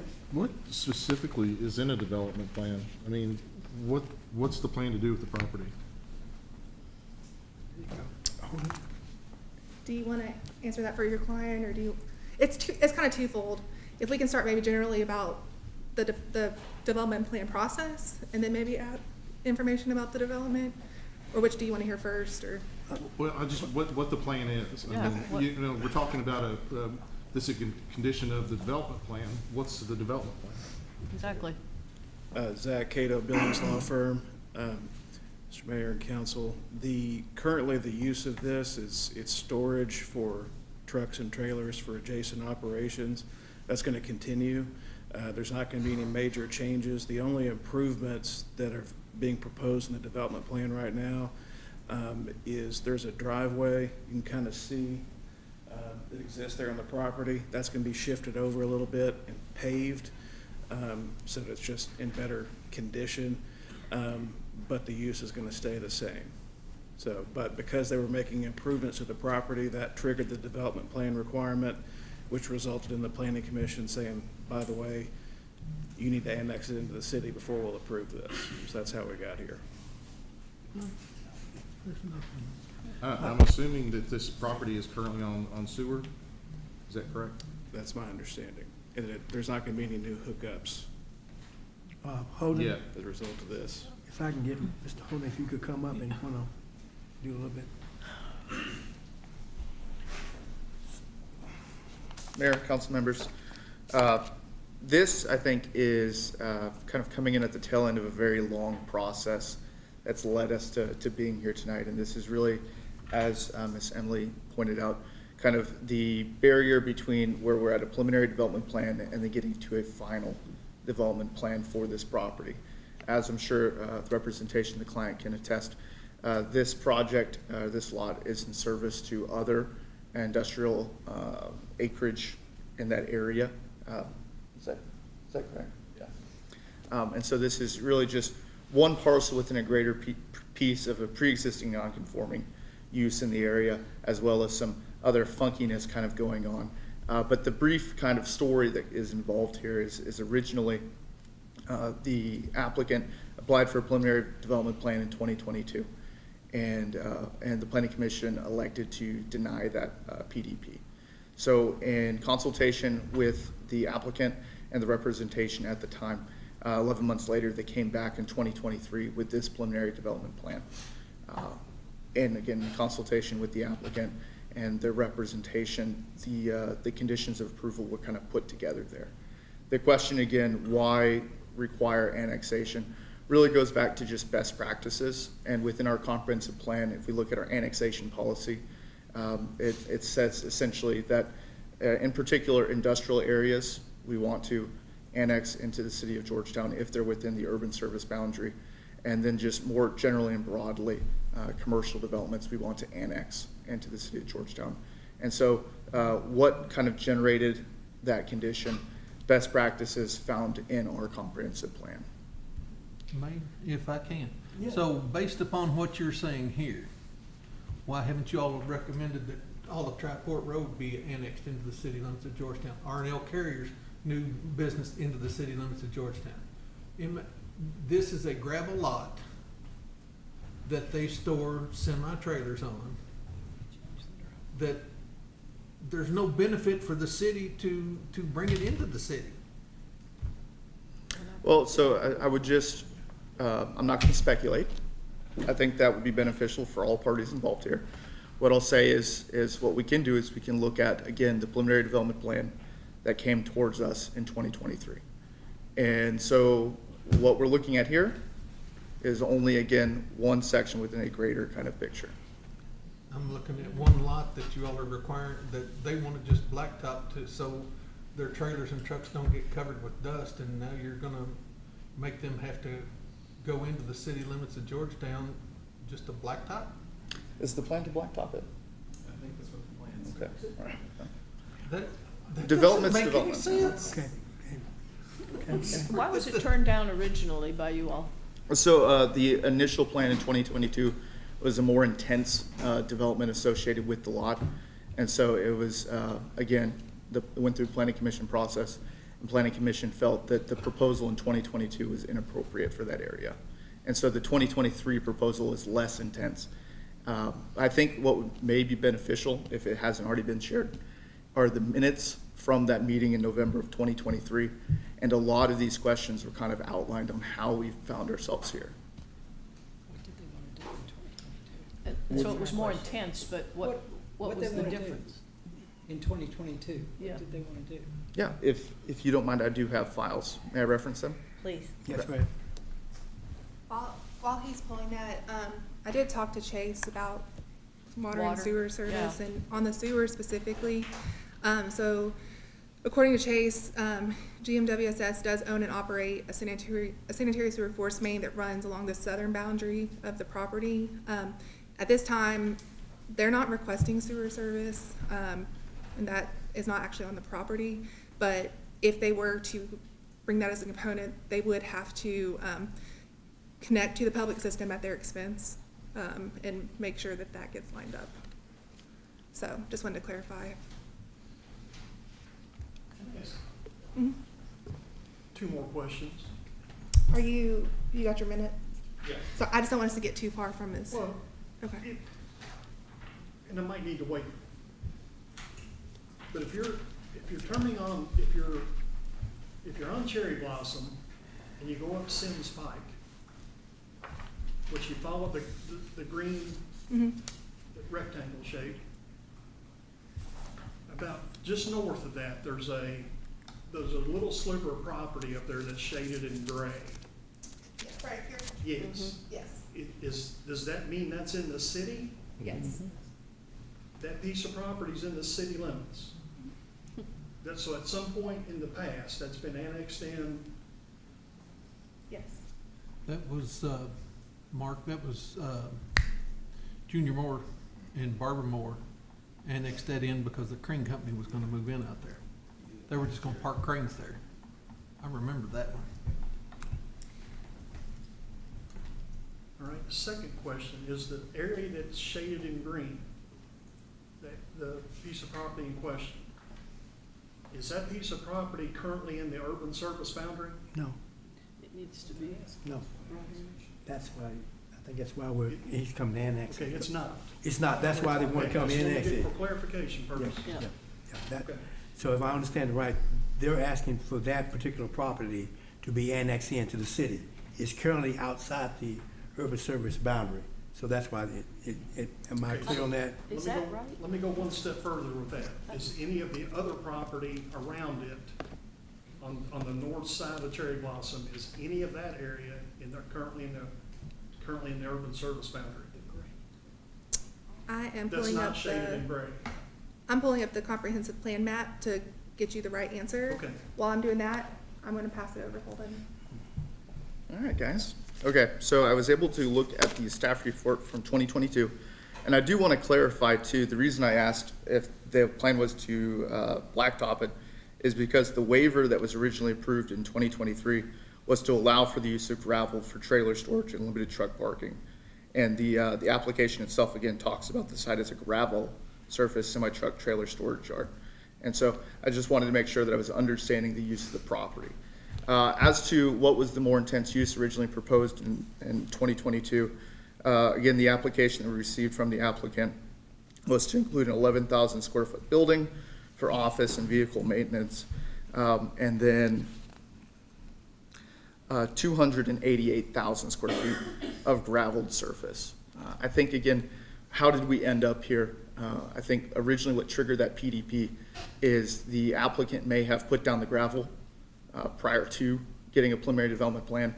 And so through kind of the proper process, we were very fortunate to receive that PDP. Does that clarify kind of the timeline on what was 2022 versus 2023? It clarifies the timeline, but my question is this now. If this gets annexed into the city, what they wanted to tediously do before is what their plan is gonna be down the road. That's why they wanna annex it, Yeah. right? I would concur. And this, my question is, this will be a business, That's correct. and then we will get occupational, 1% of the occupational taxes off of them. Is that correct? I would think so. They have Yes. employees. Whereas, It's already, no, if it's in the county, It's in the county. if it's in the county, we don't get any occupational tax. If it So goes let's into the just wait city, until they- then we'll get property taxes and we'll get 1% of the point. occupational tax off of Yes. it. Yes. Whereas right now, we're not getting anything. I think that, well, I want to piggyback on that question too, on what you just said. So if they got to do what they wanted to previously do, did they say how many employees they were going to have or anything like that? I don't believe that we've been provided with that number. For that, I would just defer to the applicant. Oh, okay. Just a point of clarification, or, this came through planning and zoning and required a development plan on it. Could an easier route be to go through Board of Adjustments and do a conditional use on it? That way it wouldn't require all this? I don't believe so, because I think the issue at play here is that the use that they're seeking out, it is zoned industrial. And so I think the use fits. Again, how do you get a new development on a parcel with the right zoning? You go through the plan development process.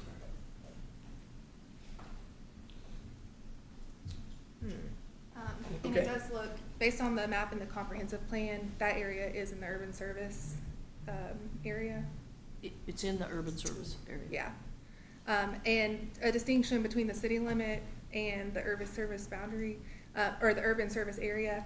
The urban service area, if you're going to develop land in that area, it has to be served by water, electricity, and public sewer. And so that's the distinction between a city limit and then the area where they can develop to preserve that rural service area that's on the outside. So just want to make sure that we understand the limits. There's a distinction, and so here, it is in an area where it can be developed. I believe it's Kentucky American Water, and the electricity is there, so the question of the sewer access, that's where checking with Chase, and right now, they're not requesting that, but the expectation is that you will have to connect to the public sewer. And did you say that they will have to pay for that connection? Yes. Okay. one of the trucking companies is Online Transport, and they're based out of Indianapolis, Indiana, so most of their employees are based out of Indianapolis. So we're not gonna get much employees off that anyway, because all theirs is long distance. No, but you will get real estate tax if they build have a big building, they just said, the value, right? I'm sorry. Tracy kind of answered my question when she nodded, I'm sorry. This Yeah. is just our first reading, so. Yeah. The value, if they did end up putting the square footage of a building on there, that the real estate If in the future, a taxes separate would preliminary go development up. plan was proposed inside city limits, yes. Yeah. So if they come with, down the road, they do a business, they have to come back to you with this update plan, correct? So if they wish to modify this development plan moving forward, then yes, they would They have to come have back to to you with resubmit. that plan, you have to approve that plan, then it will have to, would it come back to this, to us, or you all just approve it as is? So we're just here tonight to talk about the annexation. Yeah. Okay. You all wouldn't be considering anything Okay. in that capacity. Thank you. All right. Any other questions? Okay, Madam Clerk, we ready to do the first reading? All right. It's annexing into the city of Georgetown certain real property containing approximately 10.44 plus or minus acres located at or around 656 Delaplane Road in Scott County, Kentucky. Summary. 1. Annexed into Georgetown city limits by written consent of the property owner in accordance with KRS 81A.412, approximately 10.44 plus or minus acres of property located at or around 656 Delaplane Road in Scott County, Kentucky. 2. Provides for repeal of inconsistent laws, severability of provisions, and an effective date upon passage of publication. The full text of this ordinance is available for examination in the city clerk's office, 629 North Broadway, Georgetown, Kentucky, 40324, or at www.georgetownky.gov. Public introduced and read the first time, November 25th, 2024. Thank you, Holden, for coming in and answering some questions on this. We're looking forward to getting better update down the road, okay? Item D, discussion, the special events ordinance. So I just wanted to bring you an update. You all had requested some community engagement with the downtown businesses as a starting point. Tracy and Lori and I, and then Patrick Johnson, our risk manager, we had gotten together, and at the last meeting, I had given you an update on some of the questions you all had. So since then, Tracy has worked with Lori. Lori has put together a survey. If it has not already gone out, it will be going out soon. But it is a survey for downtown Georgetown. And the questions, well, I guess it's going to go out. We've asked for, and this is being funneled through Lori and Tourism, because she is the one that has the relationships on that front. We have asked that they please respond by December 13th. That would give about 2.5 weeks for them to respond to the survey. One of the options in the survey, which I'll kind of just talk about what some of those questions were in a second, but we did include a question on if they wanted to be contacted. Could we have the conversation in the corner, kind of cease, or step outside, please? It's a little hard to hear. Thank you. Okay. We wanted to give time if anybody wanted to meet after they fill out the survey to talk through some of their issues more. We wanted to give that opportunity to conduct the follow-up and seek clarification if they want that engagement. So we figured with 2.5 weeks to respond, that gets us to December 13th. That gives us a couple weeks before the end of the year and also leading into the new year to follow up on the responses. We don't know what kind of turnout we're going to have or what those answers are going to be. If we need to send anything for clarification, it gives us time to do that. But more importantly, it gives time to prepare an update at one of the January meetings to talk about what the responses were.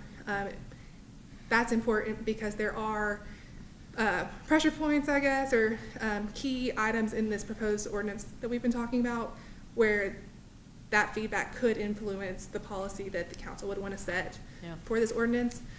So just kind of big picture, it just kind of walked through like event impact. So questions about, how do Main Street closures currently impact your operations? Most of these questions are pick one or two or other, just if you want to word vomit. We didn't want to put any restrictions on that. But things such as, increased foot traffic, decreased customer access, whether it's a positive exposure, if it disrupts their operations, or if there's no impact. There could be a scenario where some businesses actually aren't impacted one way or another. Talking about the events, at the last meeting, we had talked about the 7 or 8 events that we would consider city-sponsored events. Those are the ones that Main Street typically is closed for because they're city-sponsored. So questions about, are there events that you would like to continue to see Main Street closed for? Because there could be scenarios with some events, it's better for them versus the other. And again, this is a community-wide concern, but we are targeting the downtown area. Whether they would support adding new events that require closures. Some of those, maybe it depends on the day of the week or the time of the event, that sort of thing. Asking for their feedback as far as what times of the day and what days of the week work best for events that do involve street closures. One of the things that we've heard is, afternoons during a weekday, like a Friday afternoon could be pretty tough. On the weekends when people are free to come and shop, closing it off right there in the middle of the day really could impact things like that. We also wanted to talk about whether, sorry, scrolled my email, if they had preferred methods of communication and also how they're learning about these events. That was a critical point that you all had brought up out of concern. So we want to know, one, are you following these meetings? Are you seeing flyers on social media? Is it just a newsletter from tourism? How are you finding out? Is it the poster that gets put up that says the street closes at noon tomorrow? you know.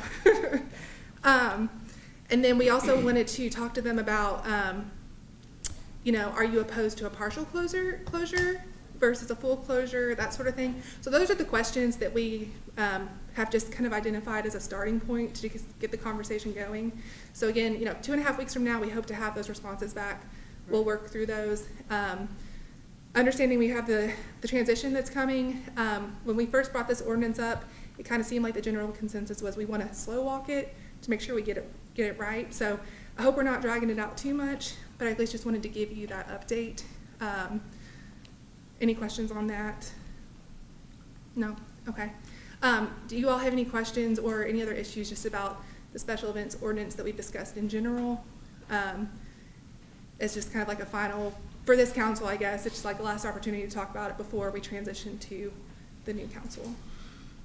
I like the idea of the fact that, you know, we're trying to, you know, dissuade them from, you know, shutting down Main Street every 10 minutes, you know. Here's the back parking lot of the, you know, and sorry that Drew left, but, you know, there's the county park, there's Brooking Park, there's Scott County Park, there's, you know, go to Great Crossings and have it, you know, there's all kinds of other places to have this, you know. And the pavilion coming up. The pavilion as well, so, you know. I know that there's people that, oh, we gotta have it on Main Street. No, we don't have to have it on Main Street, you know. It's just about improving the process to vet it, so. Any other questions on that topic? All right, I think I'm done. Yes. Okay, thank you. Thank you, Emily. Okay, and thank you again, Emily, for the work on that. I need to go back and on the agenda item, I apologize, that's on me. Then council committee report, we overlooked that. And that's on me. So, and I think we had a finance committee meeting, and so there you go. Mr. Hampton? Okay, let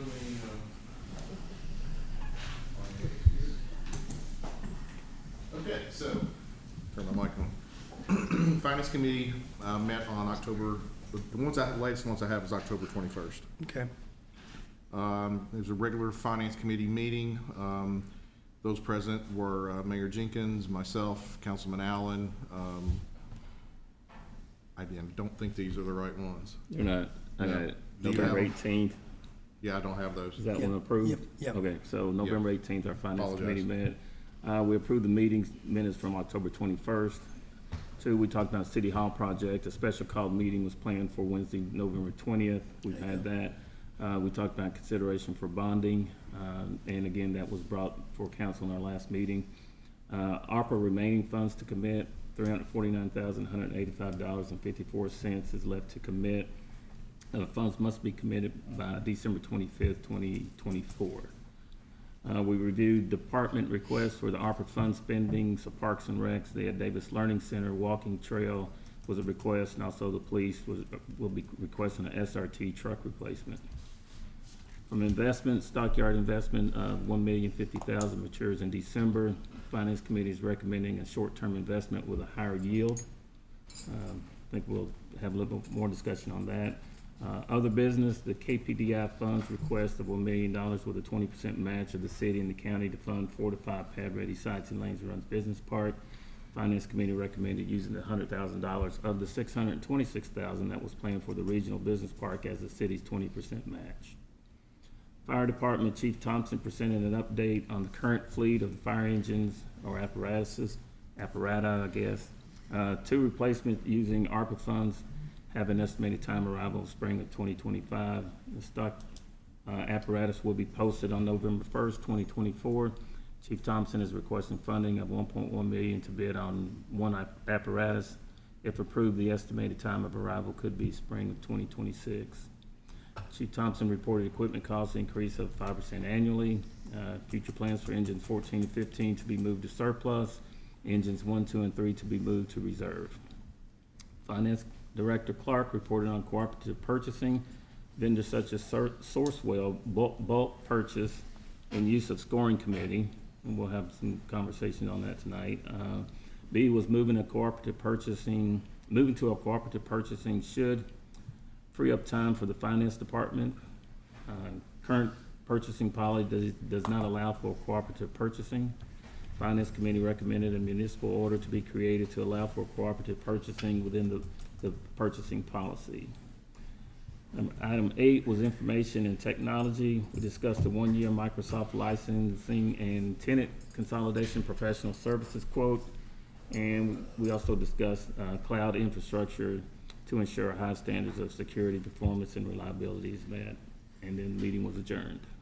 All right, thank you. And I apologize for overlooking that. I caught that and I said we didn't have it, so I appreciate you all bringing that up. Item number 13, Stacy, is the Finance Department. Okay, item A, the second reading of the bond ordinance. Sponsored was Alonzo Allen and Greg Hampton. Right? Yeah, come on up. Just obviously, this was not on the special meeting agenda, so this was really just kind of cleaning up, putting a bow on that process, so. All right. Okay, so I need a motion for the second, oh, I'm sorry, I better do the second reading first, I'm sorry. How about I have a second reading?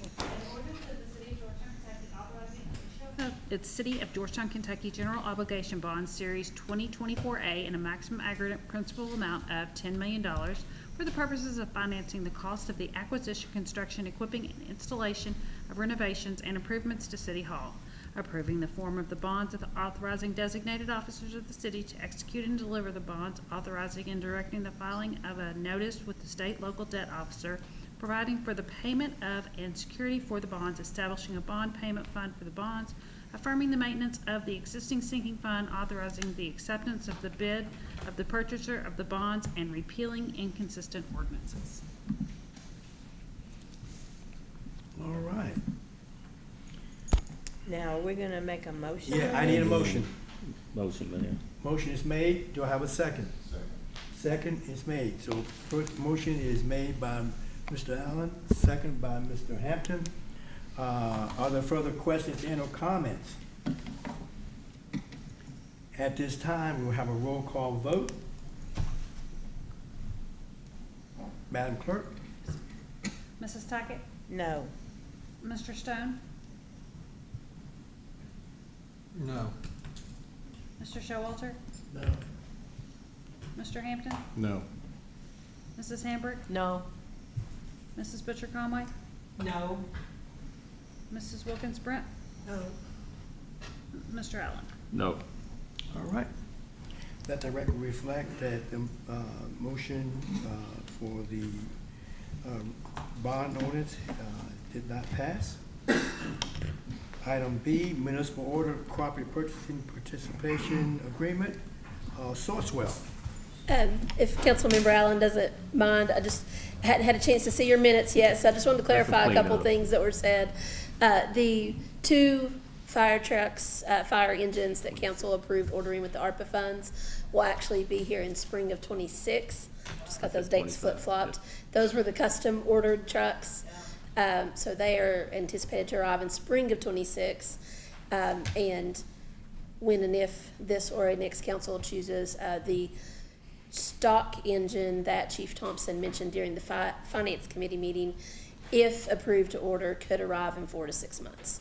So that would give more immediate relief to the fleet.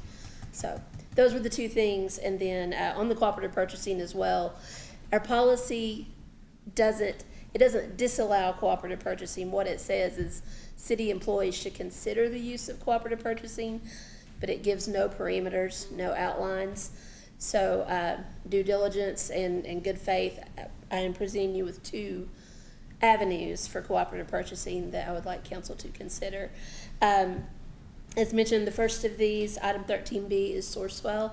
This is one that our departments have frequently come to me to ask if we could use. So these have been department-driven requests as well. And Sourcewell specifically, anyone can go on their website and look at their process. They go through a process that is nearly identical to what we do, except they do it on the national level. So for certain projects, we go out to bid. Sometimes we're lucky if we get 1 or 2 responses, or any responses at all sometimes. It also takes a lot of staff time and effort to develop specs, to draft the documents, to go through the process, the scoring. So what Sourcewell does is, if you become a member of Sourcewell, which is no cost to us, you can piggyback and use their processes. And when you look at their website, they tell exactly when they advertised, how they scored. And it just allows also, because they do purchasing on a national level, typically they can get bigger discounts, better pricing. And again, just ease a little bit of that burden, even on the department level, because they're the ones typically having to develop the specs, because I don't know what they need when they want to order a fire engine. I can make sure the legal and the financial language is correct in a bid, but the burden is on the departments to develop the specifications. So this will be a tool and a resource for that. What is the membership fee? There's no fee to us. No fee? Okay. So they typically make their money with the vendors The vendor, on that okay. end. But Gotcha. so no fee to the city, just a tool that we could all use. Do you need a motion, Mayor? Yes, I do. Motion. Motion made by Ms. Tackett. Do I have a second? Second made by Ms. Hambrick, I'm sorry. Ms. Hambrick, are there further questions and or comments?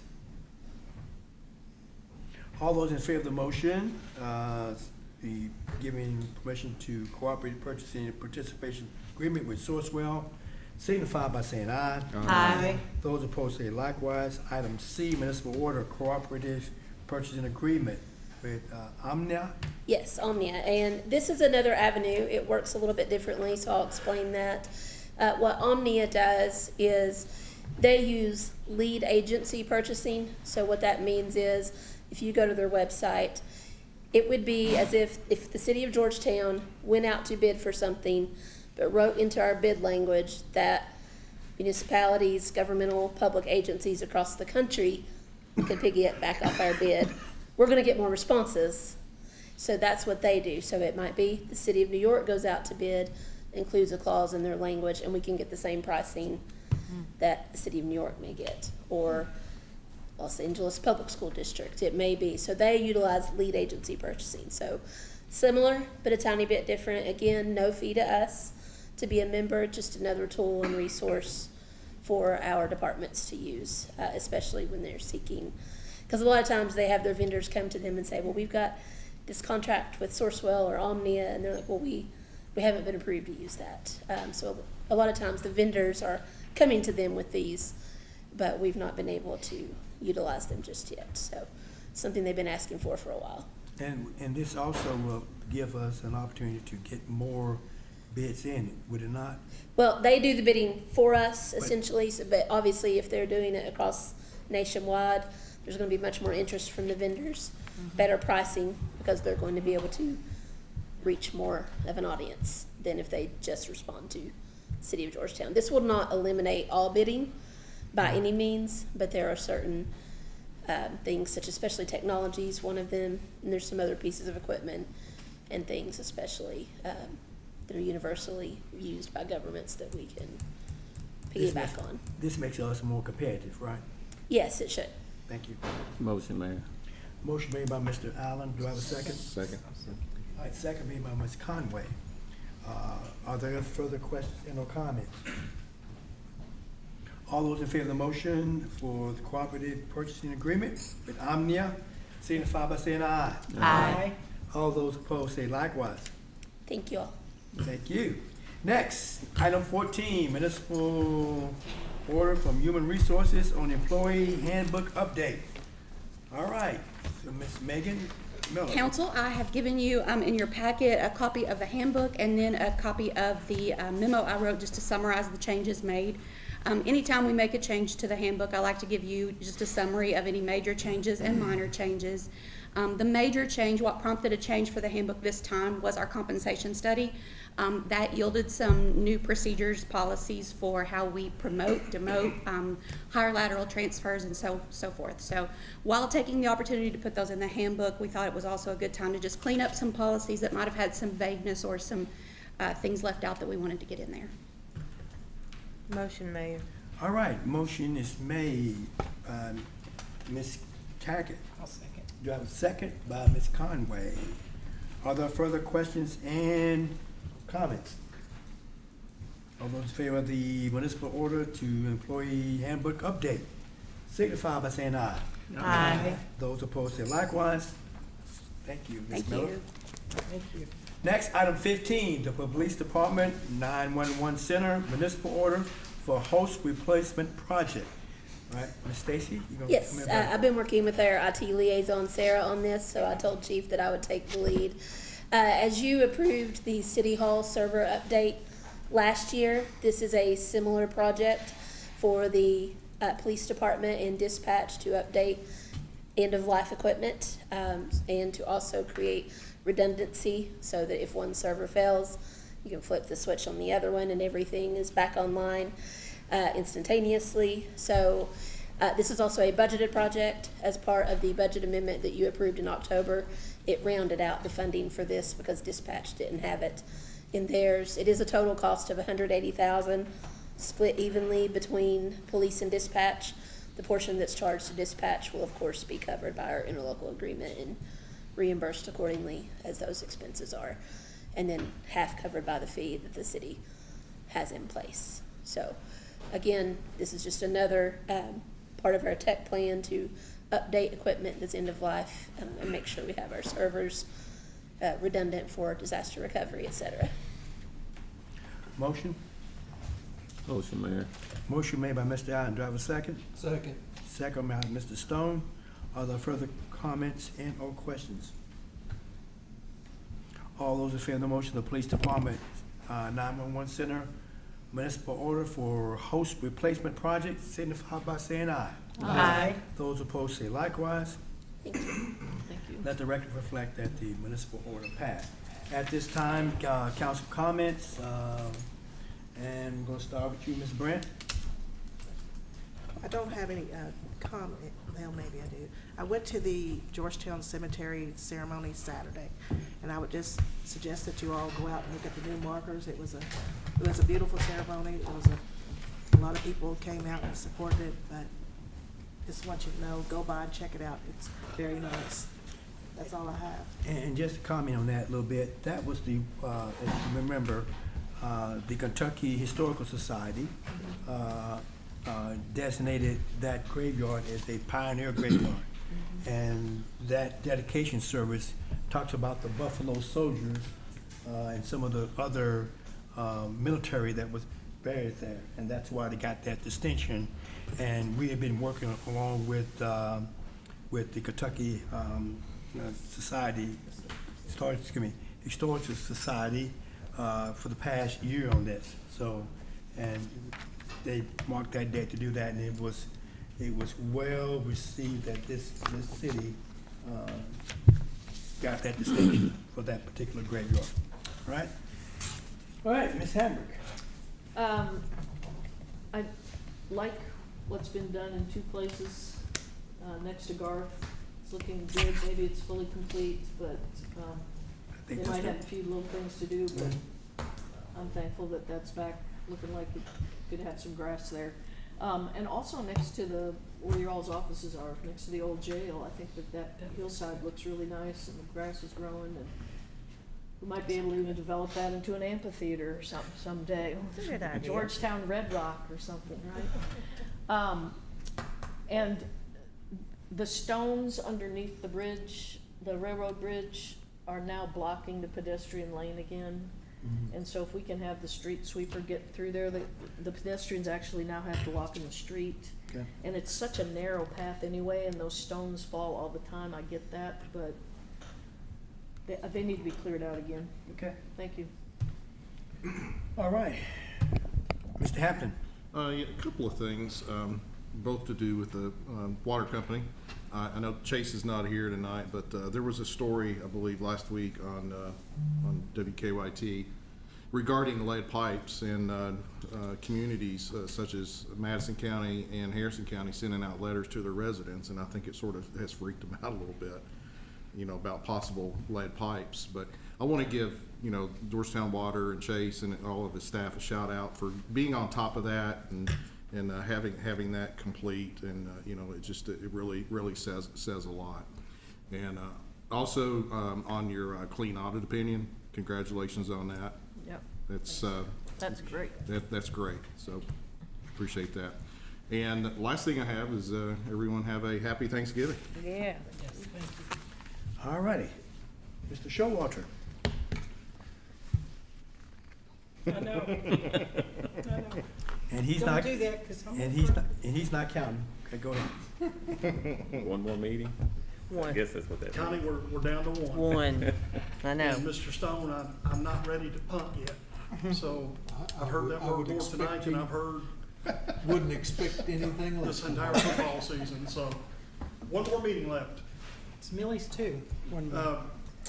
Mayor, I know you mentioned it earlier tonight in mayor comments, and then Drew mentioned it tonight in this presentation for Parks and Recreation. So just want to make sure, I know I mentioned it at the last meeting, the public restrooms at the football field at Marshall Field.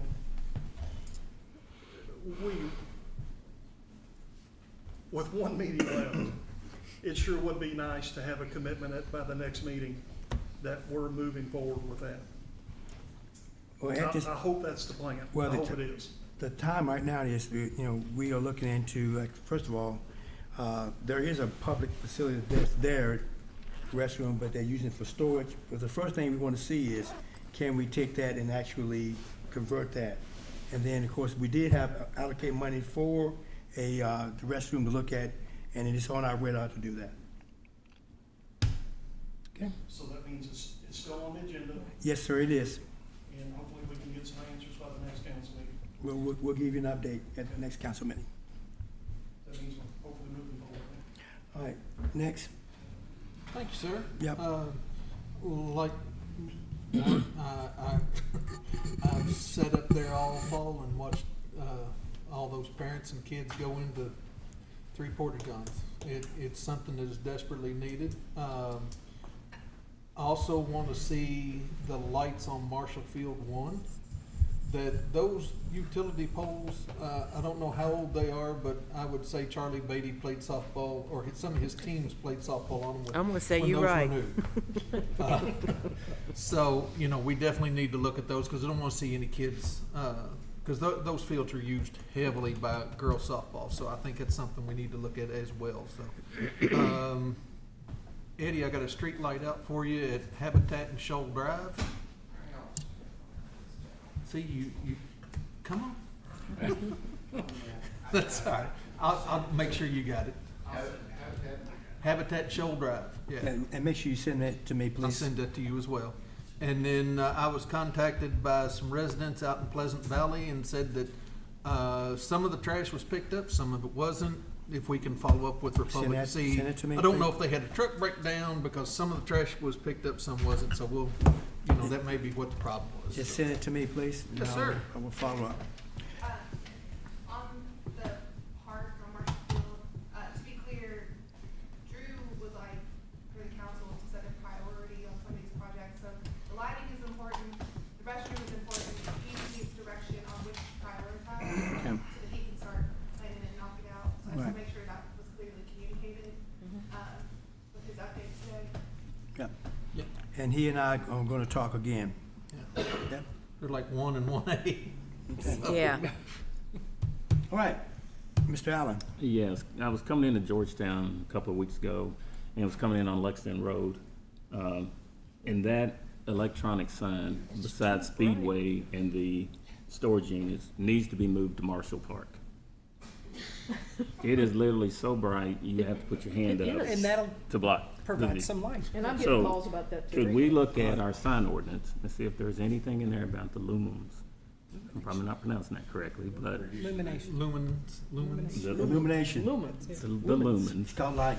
Yeah. Can we look at that and see if there's some standard in there? Because that is extremely. It's nice and bright from 3 Mile or 6 Mile Bridge. So that's my It request. should be pretty close to Marshall Park then. Then the other thing I have is turning left from East Washington Street onto Paris Road, where the cash advance is and the Amen House is going. Making that left-hand turn is very difficult. Is there any way to look at that setback on Paris Road a little bit, that we could set it back so that we can make a good left-hand turn on East Washington going onto Paris Road? because it is extremely difficult. Are you talking about coming from We're- Washington to Paris, or we're on- actually Paris to Washington? From Washington, turning left onto Paris, Okay, right there where the Amen House is yes, going. yes. Well, That then- is a difficult left-hand turn. You Very almost hit the difficult. So cars. if we could take a look at that, that would be appreciated. That's a state road? Yeah, so that's something we, the District 7, okay. And then, is there any update on the stoplight down at the new, at the hospital, the new light that was put up down by Bojangles? Eddie, is anything with that? Yes, there is, I had passed all on your concerns to the state will maintain light, signal, and the timing and all that of it. And they're gonna take a look at it and see if any adjustments can be made that makes sense to make it more efficient and flow traffic better. All right, thank you. All right, Kay, Ms. Tackett. Yes, Mayor. It's been brought to my attention on weekends at Country Boy Brewing, that the customers, friends, they bring RVs and set them up and spend the night, and they put up orange cones and set up pop-ups, and not sure where they're hooking up to get their electric. So I didn't know what our ordinance might say or have to say about this issue. Do we need to create one or expand on one that's already written? Or would this be a police issue to enforce it, existing or on a new ordinance? I'm not really for sure, I'm just bringing it to your attention. I'm not sure if there's ordinances for that. Okay. issue if they're disconnecting They're spending the night. from, Yeah. So, yeah, just go ahead and send that. You want me to send this to Yeah, Emily please. and you? Yeah, please, thank Yes, I you. will do that. Thank you. That way we have a written documentation of that, and then we'll know how to address it. Okay, I'll do We'll it for take you. through the proper channels. All right, thank you. You're welcome. And the only other thing is have a happy Thanksgiving. Don't eat too much stuff. All right. Don't go into a Okay. food coma. Save the best to last, didn't you? Absolutely, always. Okay. I want you to take a walk with me on West Main Street. I talked to you about it a while back, but something came up and we couldn't go. Okay, Up past the water treatment plant, okay, on the left side as you're going out of town, right. where there is a partial sidewalk Mm-hmm, with a lot of vegetation growing toward the sidewalk. okay, And then there's a separation, and then there's no sidewalk with a lot of vegetation growing to impede, on purpose, the pedestrian walkway. Okay. And I just want you to take a walk okay. soon, because Mark said Connie and he, and it's me too. Okay. I'm out Okay. after this. All right. So, I'm So going do on I a need to trip. wear my thank sneakers? you. I No, need to you wear my- Sorry, wear your plan. tennis shoes, and let's hike up there for 5 minutes from your office. All right, if there's no other information or concerns to be brought to this council, this meeting is adjourned.